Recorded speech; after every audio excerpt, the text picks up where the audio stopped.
What happens when an entire town turns its back on you? And the one man who won't is the most dangerous of them all. In Red Hollow, a mining town carved from ice and cruelty, Mara Vale learned that survival wasn't a right, it was a privilege. Starving, humiliated, and cast into a blizzard while laughter echoed behind her, she was nothing.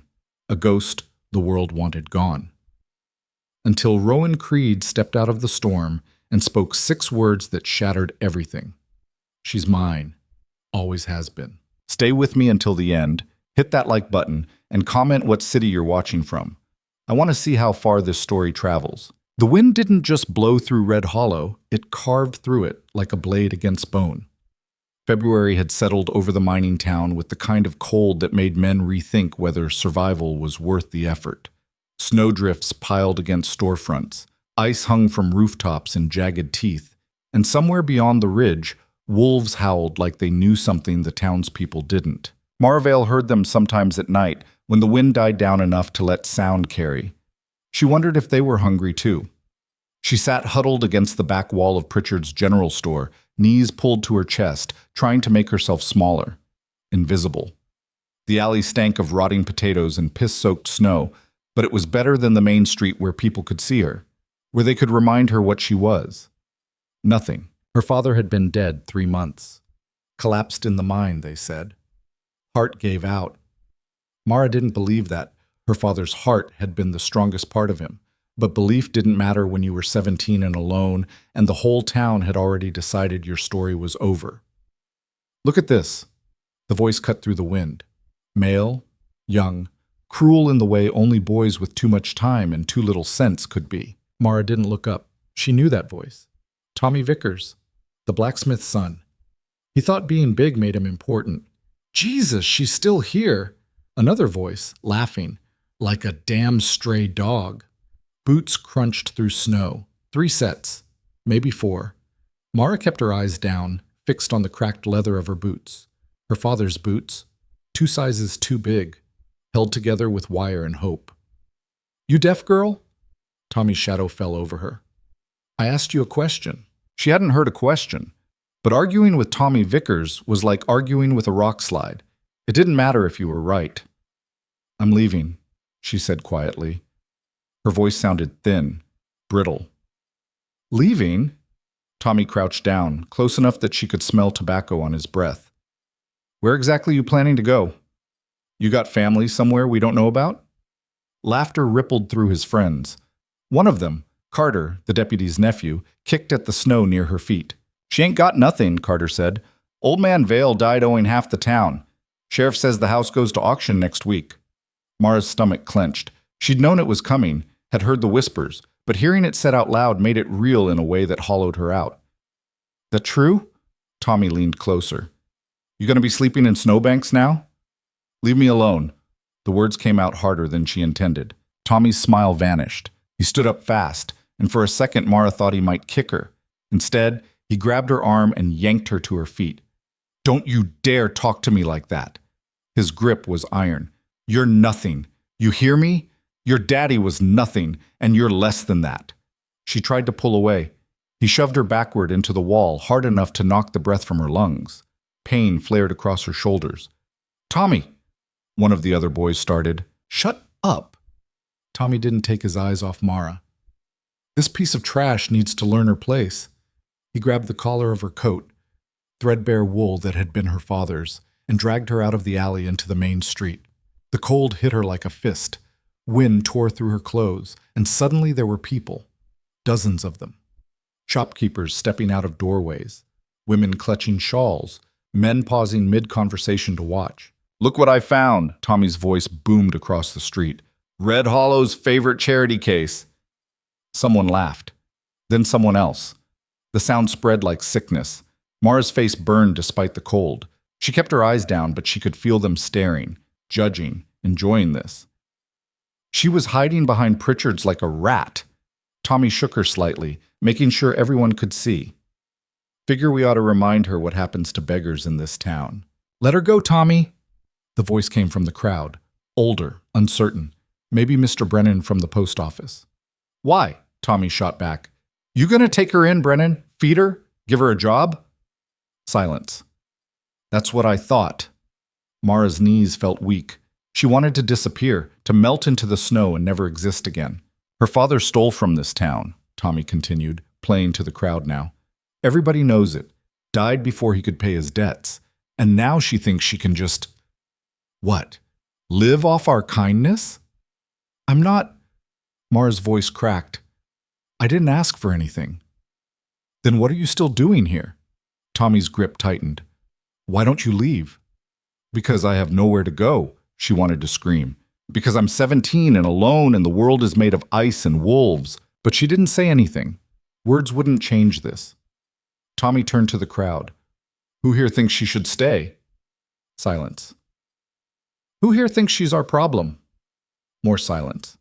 But this kind was different. Agreement without words. See? Tommy looked back at her, triumphant. Nobody wants you here, Mara. Nobody. The wind picked up, howling down the street like something alive. Snow swirled in eddies, and the cold bit deeper, meaner. So here's what's going to happen. Tommy's voice dropped low enough that only she could hear. You're going to walk out of this town, right now, into that storm, and you're not coming back. Her heart slammed against her ribs. I'll die out there. Not my problem. Tommy, please, get moving. He shoved her toward the edge of town, toward where the road disappeared into white nothing. Mara stumbled but didn't fall. She caught herself, turned back. The crowd watched her like she was a play, entertainment before supper. Please, the word tasted like ash. Just let me… I said get moving. Tommy raised his hand like he might hit her. And that's when the stranger stepped out of the storm. He didn't walk. He emerged. Like the blizzard had spat him out fully formed. A figure in a long coat crusted with ice, broad-shouldered and dark-haired, moving with the kind of silence that made the wind seem loud. The crowd noticed him immediately. Conversations died mid-sentence. Even Tommy froze. The man's boots crunched through snow as he walked down the center of the street. He didn't hurry, didn't slow, just moved with the steady certainty of something inevitable. Mara recognized him. Everyone in Red Hollow knew Rowan Creed, even if they'd never spoken to him.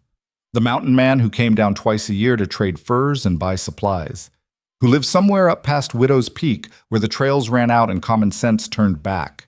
People whispered about him, said he'd killed a man once, said he lived alone because nobody could stand him or he couldn't stand anybody else. Said a lot of things, most of them probably lies, but the truth underneath was simple. Rowan Creed was dangerous in a way that had nothing to do with fists or guns. He stopped 10 feet from where Tommy held Mara. Up close, he was bigger than she'd thought. Not tall the way Tommy was tall. Tommy had height, but no weight behind it. Rowan was built. Shoulders like oak beams, hands scarred from work she couldn't imagine. A face that looked carved from something harder than stone. His eyes found hers first, dark, unreadable. Then he looked at Tommy. Let her go. 3 words, quiet. No threat in them, which somehow made them more frightening. Tommy's grip loosened instinctively before he caught himself. This ain't your business, Creed. I'm making it my business. She's a thief's daughter, town trash. Tommy tried to sound confident, failed. You're just putting your hands on someone half your size. Rowan's voice didn't rise. That make you feel strong? Tommy's face reddened. You don't know what you're talking about. I know what I'm looking at. The crowd shifted. Someone coughed. Mara could feel the tension pulling tighter, like a rope about to snap. Tommy let go of her arm and stepped forward, trying to salvage his pride. You need to walk away, old man, before this gets ugly. Rowan didn't move. Already ugly, has been for a while. You threatening me? Stating fact. Rowan's eyes hadn't left Tommy's face. You want to make it a threat? That's your choice. For a long moment, nobody moved. The wind howled. Snow fell. Somewhere down the street, a door slammed shut. Then Tommy stepped back. Not far. Just enough to break the confrontation. Just enough to pretend he was choosing to end this, not losing. She's all yours, he said, forcing a laugh. Good luck with Red Hollow's finest. He walked away. His friends followed, throwing glances over their shoulders like they expected Rowan to come after them. The crowd began to disperse, slowly at first, then faster. like they'd suddenly remembered they had places to be. Mara stood frozen. Her arms still hurt where Tommy had grabbed her. Her whole body shook, from cold, from fear, from something else she couldn't name. Rowan turned to look at her again. "You hurt?" She shook her head, didn't trust her voice. He studied her for a long moment, taking in the two big boots, the threadbare coat, the way she held herself like she might shatter. "When'd you last eat?" The question caught her off guard. Yesterday, I think." "You think?" "2 days ago." The admission felt like failure. Rowan's jaw tightened. He looked past her, toward the edge of town where the storm waited, then back at her. "You got anywhere to go?" Mara swallowed hard. "No." "Family?" "Dead." "Friends?" She almost laughed. "You see any?" Something shifted in his expression. Not quite sympathy. Something harder, angrier. "What's your name?" "Mara. Mara Vale." Vale. He repeated it like he was testing the weight of it. "Your father was Samuel Vale?" She nodded. Rowan was quiet for a moment. Then he did something that made the remaining onlookers gasp. He unbuttoned his coat, shrugged it off, and draped it over her shoulders. The weight of it nearly knocked her over. It was heavy, lined with fur, still warm from his body. It smelled like wood smoke and pine. "What are you She's mine." The words echoed down the street. Not loud, but clear enough that everyone still within earshot heard them. Mara's breath caught. "What?" Rowan looked at the crowd, at the shopkeepers in their doorways, at the deputy leaning against the sheriff's office, at Tommy and his friends who'd stopped to watch. "Mara Vale is under my protection," he said, voice carrying. "Anybody got a problem with that can take it up with me." Silence. Complete suffocating silence. Sheriff Denton Rourke stepped out of his office. He was a big man, soft around the middle, but hard in the eyes. The kind of man who wore authority like armor. "That's so." Rourke's voice dripped false friendliness. "You taking in strays now, Creed?" "She's not a stray." "No?" Rourke tilted his head. "What is she then?" Rowan didn't answer. Instead, he turned back to Mara. "You want to come with me?" It wasn't a command. It was a question, a real one, waiting for a real answer. Mara looked at him, the stranger who'd stepped out of a blizzard like something from a story. Then she looked at the town, at the faces watching her with disgust or indifference or cruel amusement. "Yes," she whispered. Rowan nodded once. Then he bent down, and before Mara could process what was happening, he lifted her into his arms. She gasped. "What are you—" "You can barely stand," his voice was matter-of-fact. "And we've got 3 miles to walk." "I can walk. Not in those boots. Not in this storm." He adjusted his grip, holding her like she weighed nothing. "Save your strength." The crowd stared. Someone whispered. Someone else laughed nervously. Sheriff Rourke stepped into the street. "Creed, we need to talk about this." Rowan looked at him. "No, we don't. That girl's father died owing debts. They're legal matters. Take it up with the judge. There's also the matter of her character." Rourke's voice hardened. "We've had reports." "Reports?" Rowan's tone could have frozen water. "From who? Tommy Vickers? He's a real reliable source." Rourke's face darkened. "You're making a mistake." "Not the first time." Rowan turned and started walking, away from the crowd, away from the town, toward the mountains that loomed white and terrible against the gray sky. Mara twisted in his arms to look back. The town was already disappearing into the storm, swallowed by snow and distance. The last thing she saw was Sheriff Rourke standing in the middle of the street, watching them go with an expression she couldn't read. Then there was only white. The storm closed around them like a fist. Wind tore at Rowan's coat, still wrapped around Mara, and snow stung her face. She buried herself against his chest, feeling the steady rhythm of his breathing, the incredible warmth he gave off despite the cold. "Where are we going?" she asked, barely audible over the wind. "Home." "Where's that?" "You'll see." They walked in silence after that. Mara had no sense of time or distance. The world was white noise and cold, and the steady crunch of Rowan's boots through snow. She should have been terrified. She was alone with a stranger, being carried into the wilderness, every survival instinct screaming that this was wrong. but Tommy's hands had hurt. The town's laughter had cut deeper than any blade, and Rowan's arms, for all their strength, held her gently. The storm began to ease as they climbed. Not much, just enough that Mara could see shapes in the white, trees, rocks, the steep rise of the mountain. "Almost there," Rowan said.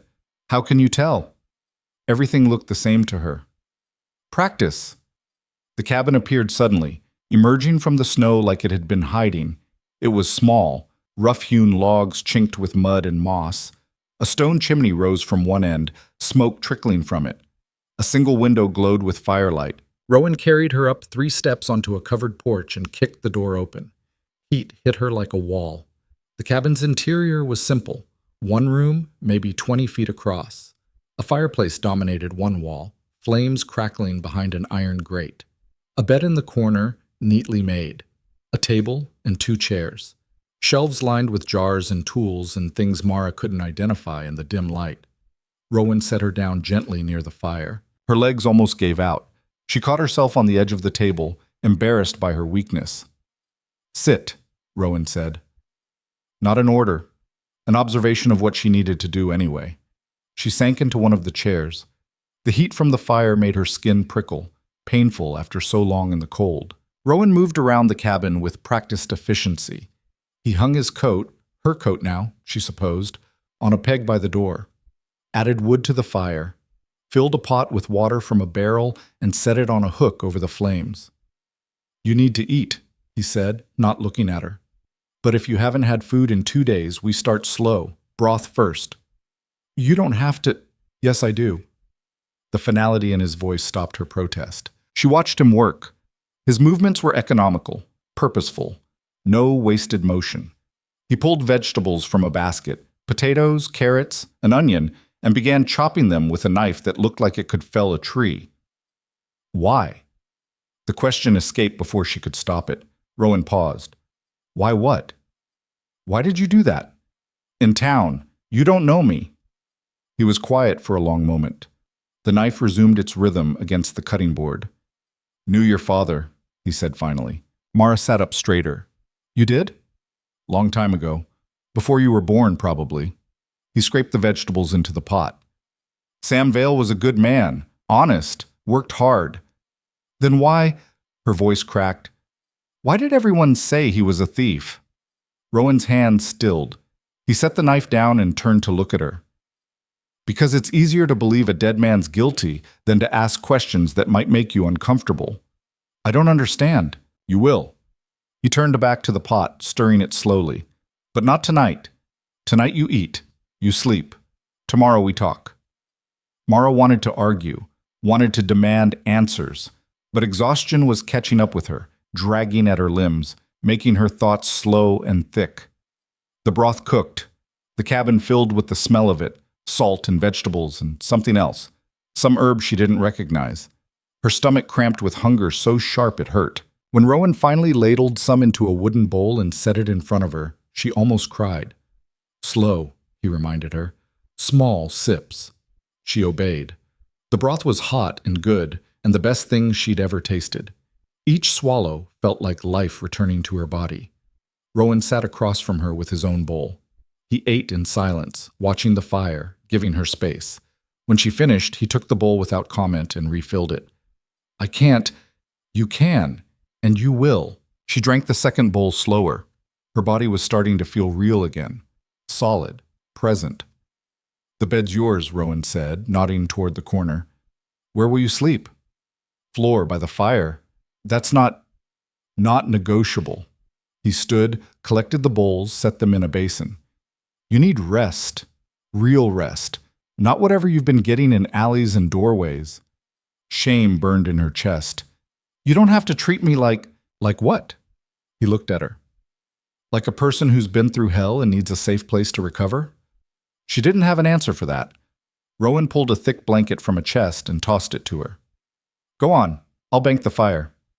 Mara stood on shaky legs and made her way to the bed. It was just a wooden frame with a straw mattress, but when she sank onto it, it felt like heaven. The blanket was heavy, warm, smelling faintly of cedar. She should have been afraid, should have questioned what he wanted, what price he'd demand for this kindness. But her body had other ideas. Exhaustion pulled her down like a current, and for the first time in months, Mara Vale felt something almost like safe. The last thing she saw before sleep took her was Rowan settling by the fire, his back against the wall, watching the flames with an expression she couldn't read. Outside, the storm howled. Inside, for now, there was warmth, and that was enough. When Mara woke, gray light filtered through the window. Morning, or maybe afternoon. She had no idea how long she'd slept. The cabin was warm. The fire still burned, fed recently. Rowan sat at the table working on something with his hands, a piece of leather and a needle, stitching methodically. He glanced up when she stirred. "There's oatmeal in the pot. Help yourself." Mara sat up slowly. Her body ached in places she'd forgotten existed, but it was the ache of recovery, not damage. "What time is it?" "Past noon." She'd slept half the day. Embarrassment flooded her. "You should have woken me." "Why?" I don't know. To help. To do something." Rowan set down his work. "You needed sleep. That was something." She made her way to the pot hanging over the fire. The oatmeal was thick, sweetened with honey, and studded with dried berries. She ate standing up, too hungry for manners. "How long has it been since you had a real meal?" Rowan asked. Mara thought about it. "Weeks, maybe a month." "And before that?" "My father got sick, couldn't work. I tried to find jobs, but..." She trailed off. "Nobody wanted to hire me." "Because you're a woman, or because you're a Vale?" "Both." Rowan nodded like this confirmed something. Red Hollow's got a short memory and a long list of grudges. "What do you mean?" He hesitated, then stood and walked to a shelf near the bed. He pulled down a wooden box, opened it, and removed a bundle of papers tied with string. "Your father left these with me," he said, 5 years ago. "Told me if anything happened to him, I should give them to you when you were old enough." Mara's heart hammered. "What are they?" "Proof." He set the bundle on the table. Mara sat down across from him, fingers trembling as she untied the string. The papers were old, yellowed at the edges. Deeds, contracts, survey maps. She didn't understand most of it. "What am I looking at?" "Your father's claim," Rowan said. "Water rights. 15 acres along Mercy Creek, the stream that feeds Red Hollow's wells." Mara stared at him. "I don't... What?" "Your father filed those claims legally, 20 years ago, before the town was even incorporated. He had first rights to the water." "But why would that matter?" Rowan's expression darkened. "Because 10 years ago a mining company wanted to expand. Needed more water. Your father had it. They offered to buy his claim. He refused." "Why?" "Because selling meant the town would run dry. The mine would take everything, and the people who'd lived there for generations would have nothing." Rowan tapped the papers. "Your father chose neighbors over money, and the mining company didn't like that." Mara's mind raced. They called him a thief. They called him worse. Spread rumors he was siphoning water illegally, that he'd stolen claim documents, that he owed debts he never owed. Rowan's voice was flat, angry. By the time your father figured out what was happening, the whole town believed it. But these papers prove he was telling the truth, which is why he hid them with me. Why you? Because I don't live in Red Hollow, don't answer to its sheriff, don't care about its politics. He met her eyes. And because your father knew I'd keep them safe until you were old enough to fight back. Mara looked down at the papers. Her hands shook. "Sheriff Rourke works for the mining company," Rowan confirmed. "Always has. He's the one who's been trying to get you out of town. If you're gone, he can claim the land reverted to the town. Sell it to the company. Nobody to contest it. That's why he let Tommy..." She couldn't finish the sentence. "That's why he let everything happen." Rowan's voice was cold. "Easier to make you disappear than to face a legal fight." Mara felt sick, not from hunger this time, from rage. "What do I do?" "That depends." Rowan leaned back. "You can take these papers to a lawyer in the next county, file a claim, fight it legally. It'll take years, and Rourke will make your life hell the whole time. Or you sign them over to me. I'll handle it, keep you out of it." Mara looked at him sharply. Why would you do that? Because I gave your father my word I'd protect you. And because, he paused, because Red Hollow doesn't get to win. She searched his face, looking for the catch, the angle, the price she'd have to pay. But all she saw was tired anger, the kind that burned slow and steady and didn't need an audience. If I sign them over to you, she said carefully, what happens to me? You stay here, long as you want. Learn to take care of yourself. When you're ready, we figure out what comes next. And you get the water rights. I get to make sure they're used the way your father wanted. Rowan's eyes didn't waver. I'm not interested in money, Mara. I'm interested in making sure the people who destroyed your father don't get what they want. It should have sounded like a lie, like manipulation.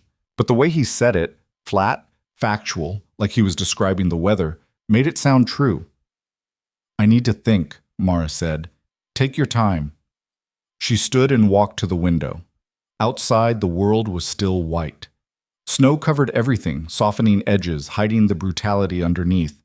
Red Hollow had taken everything from her, her father, her home, her dignity. And now she had a choice. Fight a battle she didn't understand, or trust a stranger who'd shown her more kindness in one day than the town had in 17 years. If I stay, she said quietly, I won't just sit here. I'll work. I'll earn my keep. Wasn't a question. And you'll teach me how to survive, how to be not helpless. Rowan was quiet for a moment. Then, that's the deal. Mara turned to face him. Then yes, I'll stay. Something shifted in his expression. Not quite a smile, but close. Good. He stood and walked to the door, pulling on his coat. I'm going to check the traps. When I get back, we'll start. Start what? Teaching you how to survive. He left without waiting for a response. The door closed behind him, and Mara was alone in the warm cabin with a stack of papers that proved her father wasn't a liar. She sank into the chair and let herself cry. Not from sadness, from relief, from rage, from something that felt almost like hope. Outside, the storm was over. Inside, a different kind of storm was just beginning. The first lesson came that same afternoon when Rowan returned with 2 rabbits hanging from his belt, frozen stiff and dusted with snow. He dropped them on the table without ceremony. You know how to skin these? Mara stared at the dead animals. No. You're about to learn. He handed her a knife, smaller than the one he'd used for vegetables, wickedly sharp. Then he positioned one of the rabbits in front of her and demonstrated with the other, his movements quick and practiced. Cut here. Peel here. Don't nick the organs or you'll ruin the meat. Mara's hand shook on her first attempt. The blade slipped, cutting too deep, and she cursed under her breath. Again, Rowan said, not looking up from his own work. She tried again, and again. By the 4th attempt, she managed to remove most of the skin without destroying everything underneath. It wasn't pretty, but it was progress. Good enough, Rowan said, taking the mangled rabbit from her. You'll get better. They cooked the meat over the fire that night. Simple. Seasoned with salt and herbs Rowan pulled from jars on the shelf.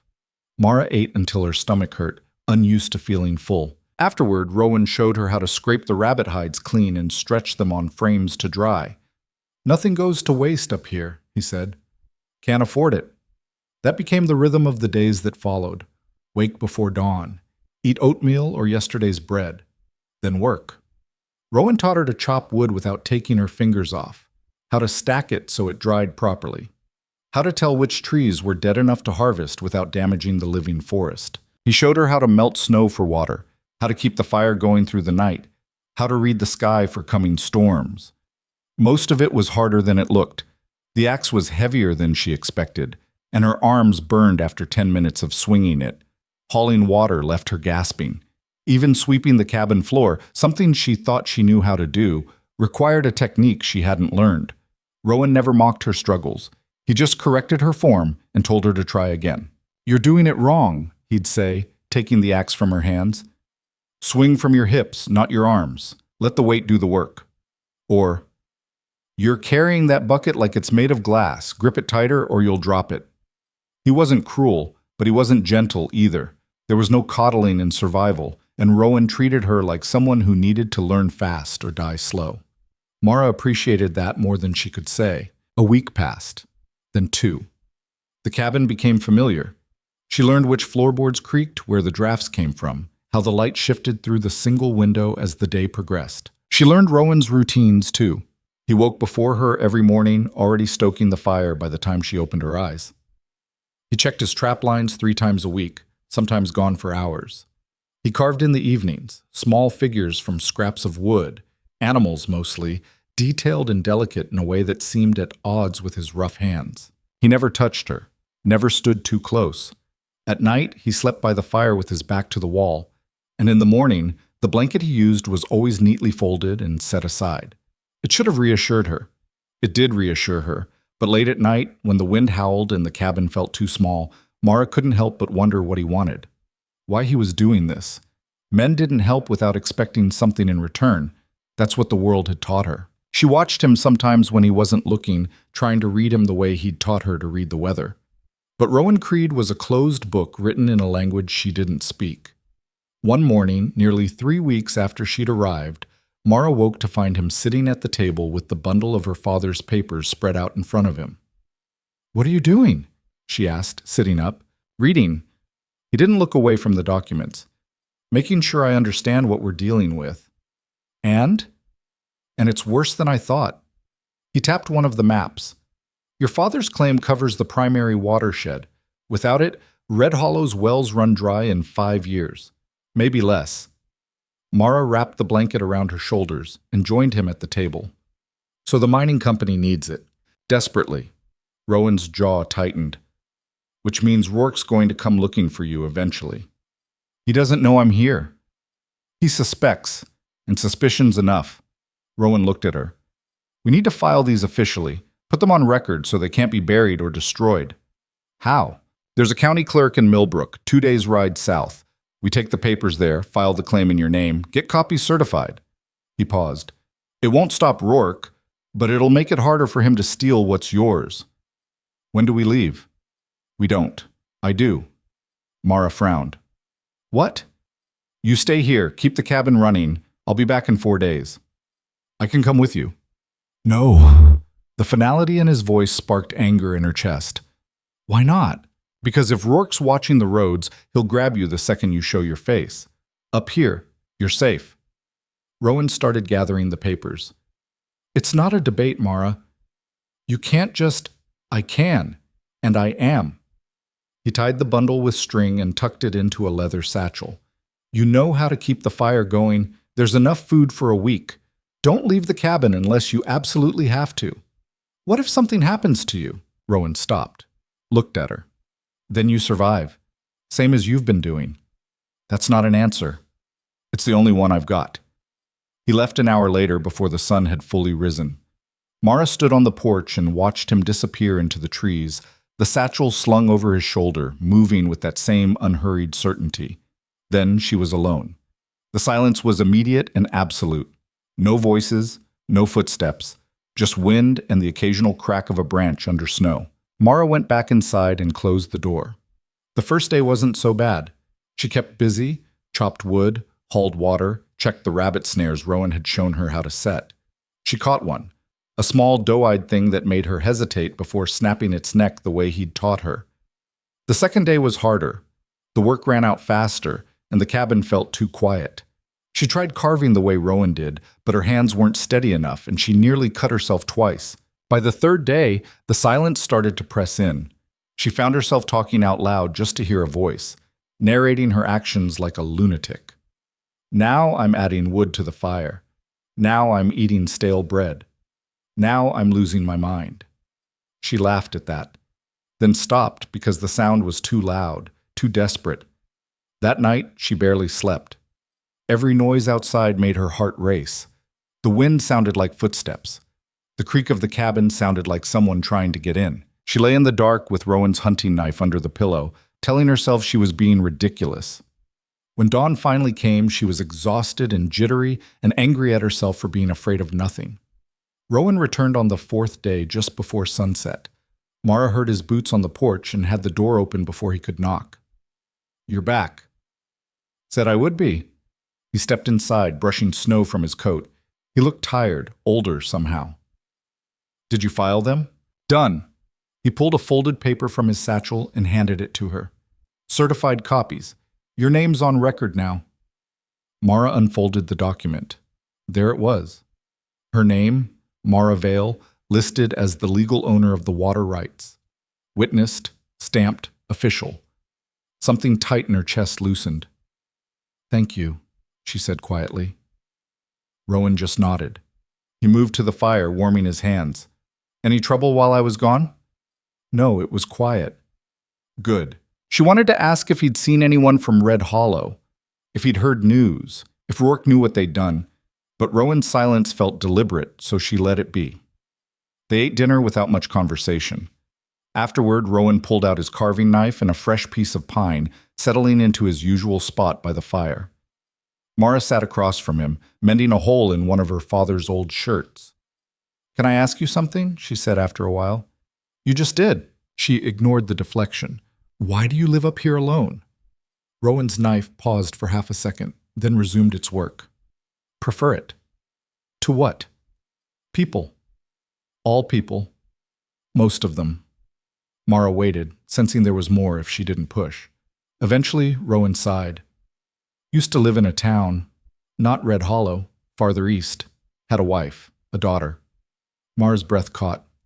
Had? Fever took them both 10 years ago. His voice was flat, factual. I stayed for a while after, tried to keep going, but everywhere I looked I saw them, heard them. He set the carving down. So I left. Came up here where the ghosts don't follow. I'm sorry. Don't be. It was a long time ago. Doesn't make it hurt less. Rowan looked at her then, really looked at her. No, it doesn't. They sat in silence for a while. The fire crackled. Wind rattled the shutters. Is that why you helped me? Mara asked. Because of your daughter? Maybe. Rowan picked up the carving again. Or maybe I just got tired of watching bad things happen to people who don't deserve them. Most people don't care. I'm not most people. Mara smiled despite herself. No, you're not. The days after that felt different, easier somehow. Like something between them had shifted. Rowan started teaching her more complicated skills. How to set snares for bigger game. How to read tracks in the snow. How to tell poisonous plants from edible ones when spring came. He showed her how to use the rifle he kept above the door, a battered Winchester that kicked like a mule. Her first shot went wide by 10 feet. Her second wasn't much better. You're flinching, Rowan said, anticipating the recoil. Don't think about it. Just breathe and squeeze. She tried again. This time the bottle she'd been aiming at exploded in a spray of glass. Better, Rowan said, almost smiling. Mara grinned so wide her face hurt. They fell into a rhythm that felt almost normal. Wake, work, eat, sleep, repeat. The world outside the cabin ceased to matter. Red Hollow felt like a bad dream she'd woken up from. But late at night, when Rowan thought she was asleep, she'd catch him staring into the fire with an expression that looked like worry. She didn't ask what he was thinking. She wasn't sure she wanted to know. A month passed, then 6 weeks. Winter tightened its grip on the mountains. Snow fell almost daily, piling higher and higher until the cabin looked half buried. Mara grew stronger. Her hands developed calluses. Her arms stopped aching after chopping wood. She could haul water without stopping to rest every 10 steps. She learned to move through the forest the way Rowan did, quietly, reading the land, leaving no trace. She also learned to be alone with herself in a way she never had before. In Red Hollow, she'd always been surrounded by voices, her father's, the townspeople's, the constant noise of survival. Here, there was only silence. At first it had terrified her. Now it felt like breathing. One afternoon she was checking the trap line alone. Rowan had started trusting her to go out on her own when she found boot prints in the snow. Fresh ones. Not hers. Not Rowan's. Someone had been here. Recently. Her heart kicked into a faster rhythm. She crouched down, studying the tracks. A man's boots. Heavy. Moving slowly, deliberately, following the trap line, following it toward the cabin. Mara straightened and ran. She burst through the cabin door, breathless. Rowan was at the table, sharpening a knife. He looked up, saw her face, and was on his feet in an instant. What happened? Tracks. Someone's been near the trap line. She gulped air. Some fresh. Maybe an hour old. Rowan's expression went cold. Show me. They moved through the forest together, Rowan in front, rifle in hand. He studied the tracks in silence, his face unreadable. One man, he said finally. Heavy pack. Moving careful. Who? Could be a trapper passing through. Could be someone looking for you. Rourke? He wouldn't come alone. Rowan stood, scanning the trees. But he might send someone to scout. Fear coiled in Mara's gut. What do we do? We wait, and we watch. Rowan started back toward the cabin. Don't go out alone until we know who this is. That night, Rowan didn't sleep. He sat by the window with the rifle across his lap, watching the dark. Mara lay in bed, staring at the ceiling, every creak of the cabin making her flinch. Morning came without incident. No sounds. No movement. But the tracks were still there, a reminder that the world hadn't forgotten about them. 2 days later, the stranger appeared. Mara saw him first. She was hauling water from the creek when movement caught her eye, a figure on the ridge above the cabin, standing motionless among the trees. She dropped the bucket and ran. Rowan! He was outside in seconds, rifle already in hand. He followed her gaze to the ridge. The figure didn't move, just stood there, watching. Stay behind me, Rowan said quietly. They waited. Mara's pulse hammered in her ears. After what felt like an eternity, the figure started down the slope. Slow, hands visible, non-threatening. As he got closer, Mara could make out details. Older man, maybe 50, weathered face, thick beard. He wore a trapper's coat and carried a pack that looked like it weighed more than he did. He stopped 30 feet from the cabin. That's close enough, Rowan called out. The man raised his hands. Not here for trouble. Then what are you here for? Message. The man reached slowly into his coat and pulled out a folded paper. From Denton Rourke. Mara's blood went cold. Rowan's grip on the rifle tightened, set it on the ground, and stepped back. The man obeyed. He placed the paper in the snow, then retreated 10 paces. Rowan moved forward, keeping the rifle trained on the stranger. He picked up the paper, unfolded it with one hand, and read. His face darkened. What does it say? Mara asked. Rowan crumpled the paper. Rourke knows you filed the claim. He's contesting it. Says your father forged the original documents and you're perpetuating fraud. That's a lie. Doesn't matter. He's got a judge in his pocket. Hearing set for 2 weeks from now. Rowan looked at the stranger. That the whole message? Not quite. The man shifted uncomfortably. He also said if the girl doesn't show up for the hearing, he'll issue a warrant for her arrest. Obstruction of justice. Convenient. Look, I'm just the messenger. How much did he pay you to find us? The man hesitated. $50. Worth selling out a girl barely out of childhood? I got kids to feed. Everyone's got an excuse. Rowan stepped forward. You go back and tell Rourke this. Mara Vale will be at that hearing, and she'll have documentation proving every word of her claim is legal and true. You understand? The man nodded quickly. Now get out of my sight before I decide $50 ain't enough to die for. The man didn't need to be told twice. He turned and practically ran back up the slope, disappearing into the trees. Rowan stood there for a long moment, staring after him. Then he lowered the rifle and let out a long breath. Mara walked over. What do we do? We fight. He looked at her. You up for that? She thought about her father, about the town that had destroyed him, about every humiliation, every moment of fear, every second she'd spent believing she was worthless. Yes, she said. I'm up for it. Rowan nodded. Then we've got 2 weeks to get ready. They spent those weeks preparing. Rowan made copies of every document, storing them in separate locations. He taught Mara how to speak clearly, how to answer questions without getting flustered, how to stand her ground when someone tried to intimidate her. Rourke's going to come at you hard, he said. He'll try to make you look stupid, emotional, unreliable. You can't let him rattle you. How? Remember who you are, what you're fighting for. He met her eyes. And remember you're not alone. The night before they were supposed to leave for Red Hollow, Mara couldn't sleep. She lay in bed, staring at the ceiling, her mind racing with everything that could go wrong. You awake? Rowan's voice came from across the cabin. Yeah. Come here. She got up and walked over to where he sat by the fire. He patted the floor next to him and she sat down. I'm scared, she admitted. Good. Means you're paying attention. What if we lose? Then we lose. But we'll have fought. Rowan stoked the fire. Your father spent years being quiet, playing by their rules, letting them control the narrative. That's what killed him. Not the mind, not his heart. The weight of staying silent. I don't want to end up like him. You won't. Because you're not staying silent. He looked at her. Tomorrow, you walk into that town with your head up. You tell your truth. And whatever happens after, you'll know you didn't run. Mara nodded, feeling something hard and bright settle in her chest. Not confidence exactly, but determination. Thank you, she said, for all of this. For everything. Rowan was quiet for a moment. Then, your father asked me to look after you if anything happened to him. I gave him my word.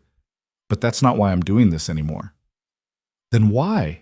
He smiled slightly. Because you remind me that not everything worth fighting for is already lost. They sat together by the fire until dawn, not speaking, just existing in the same space. And when the sun rose, painting the snow gold and pink, Mara Vale stood up. She was ready. The ride down from the mountains took longer than Mara remembered. Every turn in the trail felt familiar and foreign at the same time. She'd walked this path in reverse 6 weeks ago, half dead and hopeless. Now she sat behind Rowan on his horse, her arms around his waist, watching Red Hollow emerge from the white landscape like a scar that hadn't healed. The town looked smaller than she remembered, meaner. Rowan guided the horse down the main street just after noon. Faces turned to watch them pass. Conversation stopped mid-sentence. Someone dropped a bag of flour on the mercantile steps, too shocked to catch it. Mara kept her spine straight, didn't look away, didn't shrink, let them stare. They stopped in front of the courthouse, a 2-story wooden building that doubled as the sheriff's office. Rowan dismounted first, then helped Mara down. His hand lingered on her elbow for a second, steadying. You good? He asked quietly. No, but I'm here. That's enough. The courthouse doors opened and Sheriff Denton Rourke stepped out onto the porch. He looked exactly as Mara remembered. Big belly, small eyes, smile that never reached past his teeth. Well, well, Rourke's voice carried across the street. Thought maybe you'd come to your senses and stayed home, girl. Disappointed? Rowan said flatly. Just surprised. Rourke's gaze shifted to Rowan. Figured you'd have better things to do than drag yourself into a legal matter that doesn't concern you. It concerns me plenty. That right? Rourke had descended the steps slowly, hands hooked in his belt. Because last I checked, Samuel Vale's daughter ain't your kin, ain't your responsibility, ain't your business. She's under my protection. That makes it my business. Rourke's smile widened. Protection. That what we're calling it now? The implication hung in the air like spoiled meat. Mara felt her face flush, but before she could respond, Rowan stepped forward.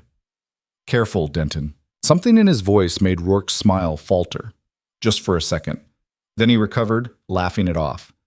Easy, Creed. Just making conversation. He looked past them at the growing crowd. Hearing starts at 2 o'clock. Judge Kirkland's already inside.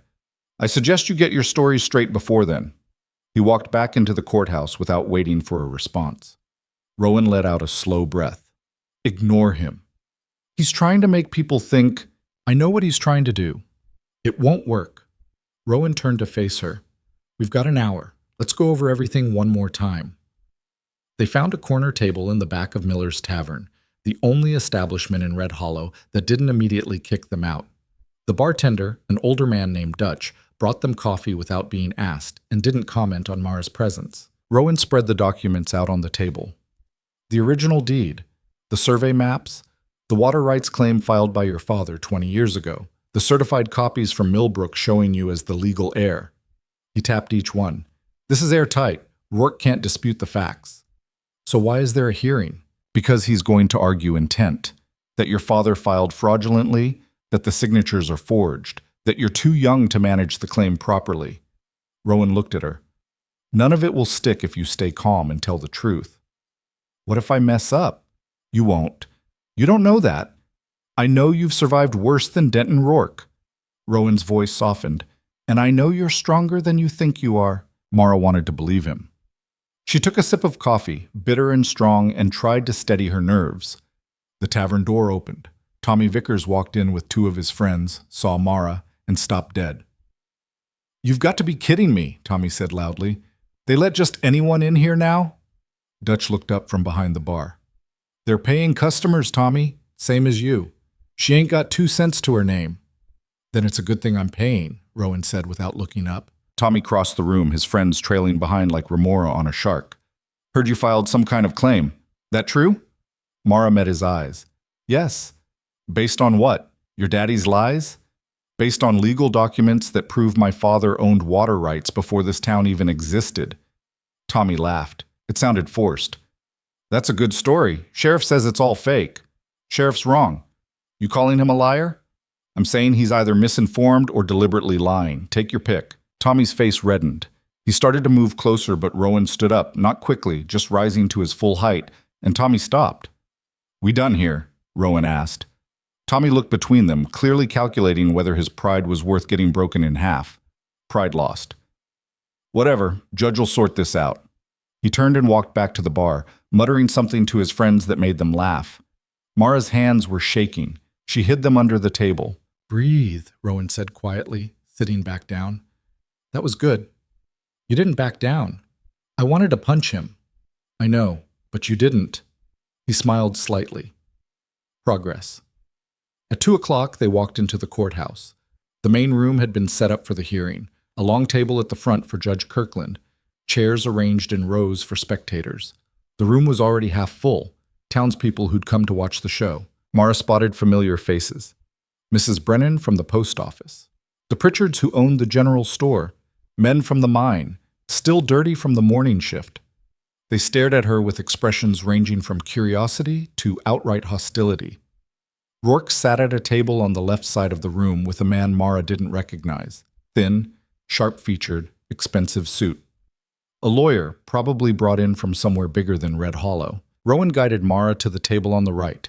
They sat down, and he arranged the documents in front of them with careful precision. Judge Kirkland entered through a side door.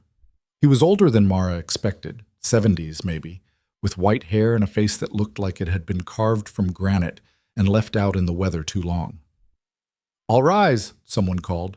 The room stood. Kirkland settled into his chair with a grunt, shuffled some papers, and looked out over his glasses at the assembled crowd. "Sit down, everyone. Let's get this over with." His voice was gravel and disinterest.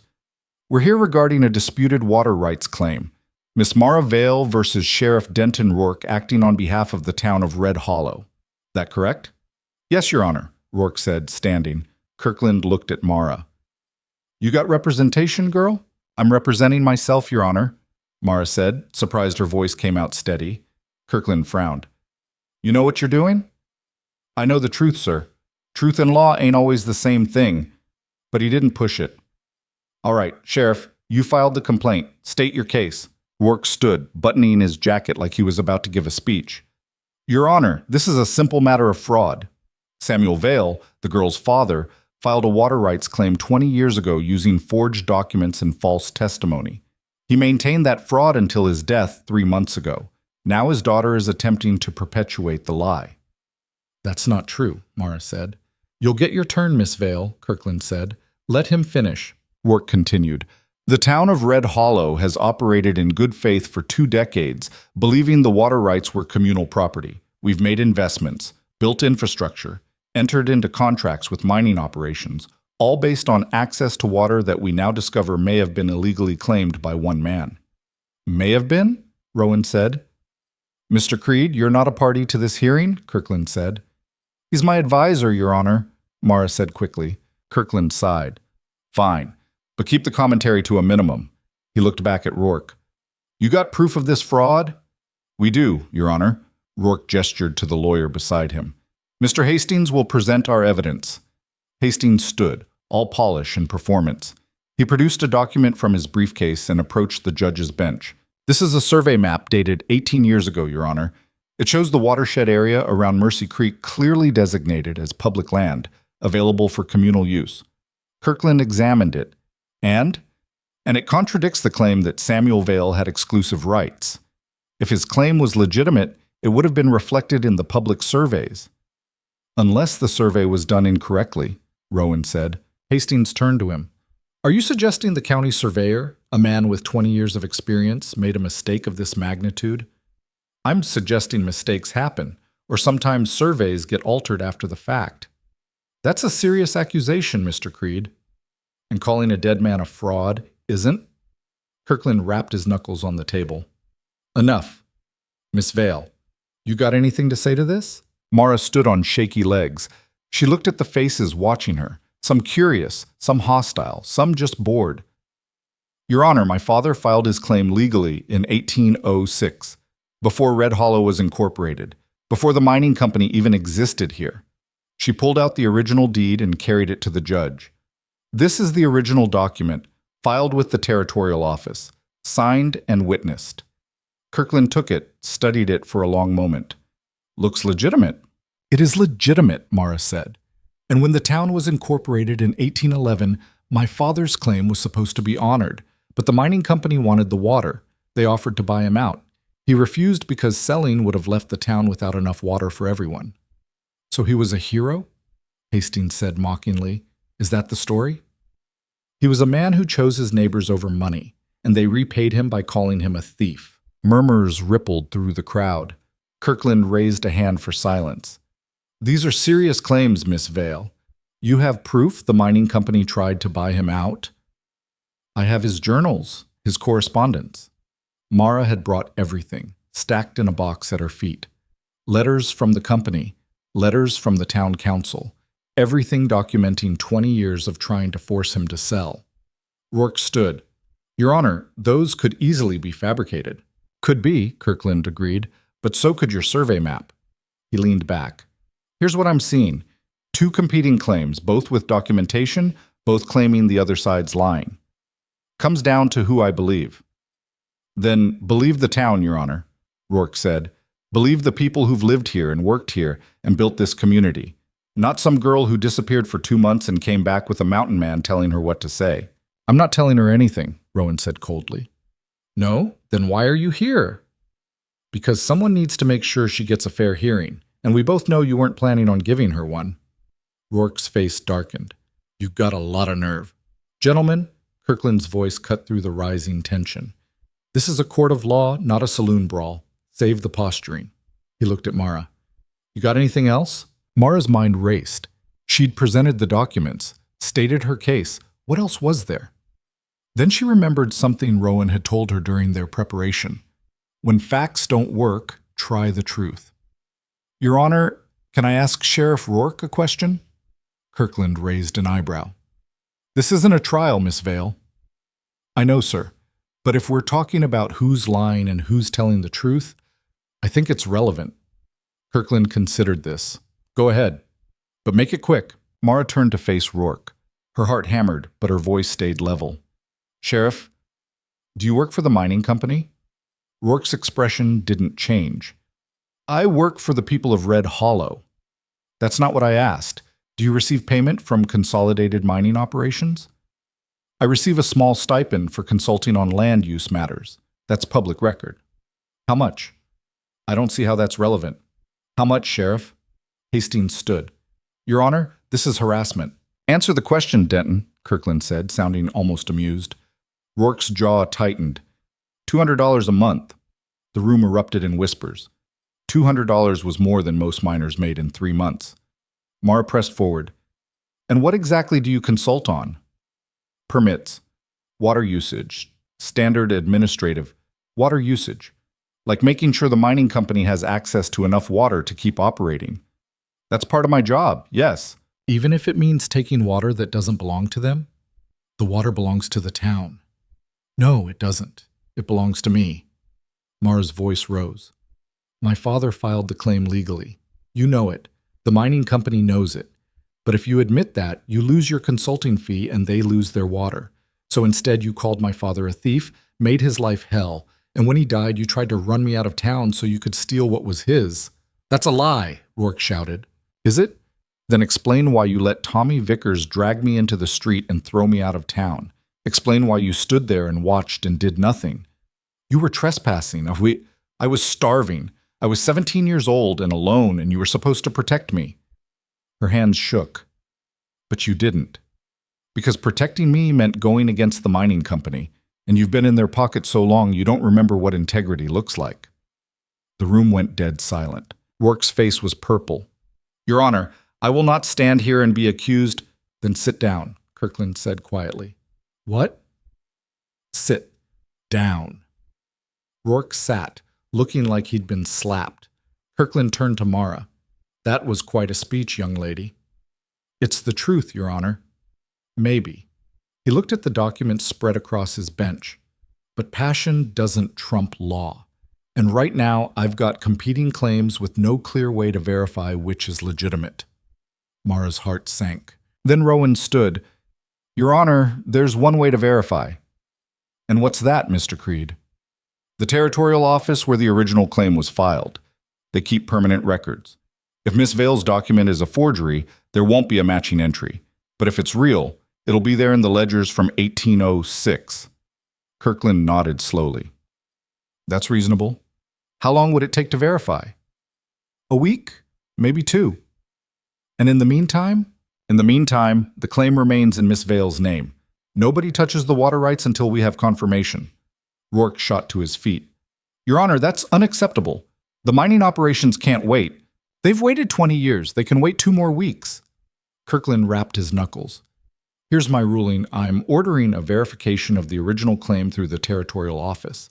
Until that verification is complete, the water rights remain with Mara Vale. If the document proves legitimate, her claim stands. If it's a forgery, the rights revert to the town. He looked at both parties. That acceptable? Yes, Your Honor, Mara said. Rourke looked like he'd swallowed glass. Yes, Your Honor. Good. We're adjourned. Get out of my courtroom. The crowd began to disperse. Mara stood there, trying to process what had just happened. They hadn't won, but they hadn't lost either. Rowan touched her elbow. We should go. They made it halfway to the door before Rourke intercepted them. This isn't over, he said quietly, voice low enough that only they could hear. No, Rowan agreed. It's not. You think you're clever, but all you've done is buy time. Rourke's eyes fixed on Mara. And time runs out, girl, for everyone. Is that a threat? Mara asked. It's a fact. Rourke stepped aside. Enjoy your 2 weeks. They walked out into the cold afternoon. The sun was already sinking toward the mountains, painting everything gold and red. Mara's legs felt weak. She made it to Rowan's horse before her knees gave out. Rowan caught her. Easy. I thought I was ready for that. You were. You did good. I lost my temper. You spoke the truth. There's a difference. He helped her stand. Come on, let's get out of this town. They rode north in silence, leaving Red Hollow behind. Mara kept expecting someone to follow them, to stop them, but the road stayed empty. When they were far enough away that the town had disappeared behind the ridge, Rowan slowed the horse. You all right? Mara thought about it. I don't know. I stood up to them. I said what needed saying, but it still feels like we lost. We didn't lose. We got time. Rowan twisted to look at her. 2 weeks for the verification to come through. 2 weeks for them to realize you're not going away. What if the records don't exist? What if the territorial office burned down or the documents were destroyed? Then we find another way. How? I don't know yet. His voice was honest. But we will. They rode in silence for a while. The forest closed around them, familiar and safe. Rowan? Mara said quietly. Yeah? Thank you for being there today. Didn't do anything. You stood next to me. That was everything. He didn't respond, but his hand found hers and squeezed once before letting go. They reached the cabin just after dark. Rowan lit the fire while Mara collapsed into a chair, exhausted in a way that had nothing to do with physical labor. Eat something, Rowan said, setting bread and cheese on the table. She tried, managed half of it before her stomach rebelled. I keep thinking about what Rourke said, that time runs out. He was trying to scare you. It worked. She looked at Rowan. What happens if the verification takes longer than 2 weeks? What if they delay it? What if... Then we deal with it. Rowan sat across from her. Mara, you can't control what they do. You can only control how you respond. That's not enough. It's It's all anyone ever has. She wanted to argue, but the weight of the day pressed down on her, making her head swim. Rowan noticed. Go to bed. You're dead on your feet. What about you? I'll keep watch. You can't stay awake forever. I've done it before. Mara stood slowly. She made it halfway to the bed before turning back. Rowan? What if they come for us before the 2 weeks are up? He looked at her steadily. Then they'll regret it. Something in his voice made her believe him. She climbed into bed fully clothed and was asleep before her head hit the pillow. The dream came fast and ugly. She was back in Red Hollow, but everything was wrong. The streets were flooding, water rising from the ground, drowning people who screamed her name like a curse. Tommy Vickers grabbed her, his hands iron, dragging her under. Sheriff Rourke stood on the courthouse steps, laughing as the water swallowed the town. She woke, gasping. The cabin was dark except for the dying fire. Rowan sat by the window, rifle across his lap, silhouetted against the faint starlight. Bad dream? He asked without turning. Yeah. Want to talk about it? Not really. She lay back down, staring at the ceiling. Her heart was still racing. Mara, Rowan said after a moment, there's something you need to know. The tone of his voice made her sit up. What? He was quiet for a long time, then the messenger Rourke sent, the one who brought the hearing notice. What about him? I recognized him. Name's Fletcher. Used to do odd jobs for the mining company. Not the kind of man who runs messages. What kind of man is he? The kind who makes problems disappear. Cold settled in her stomach.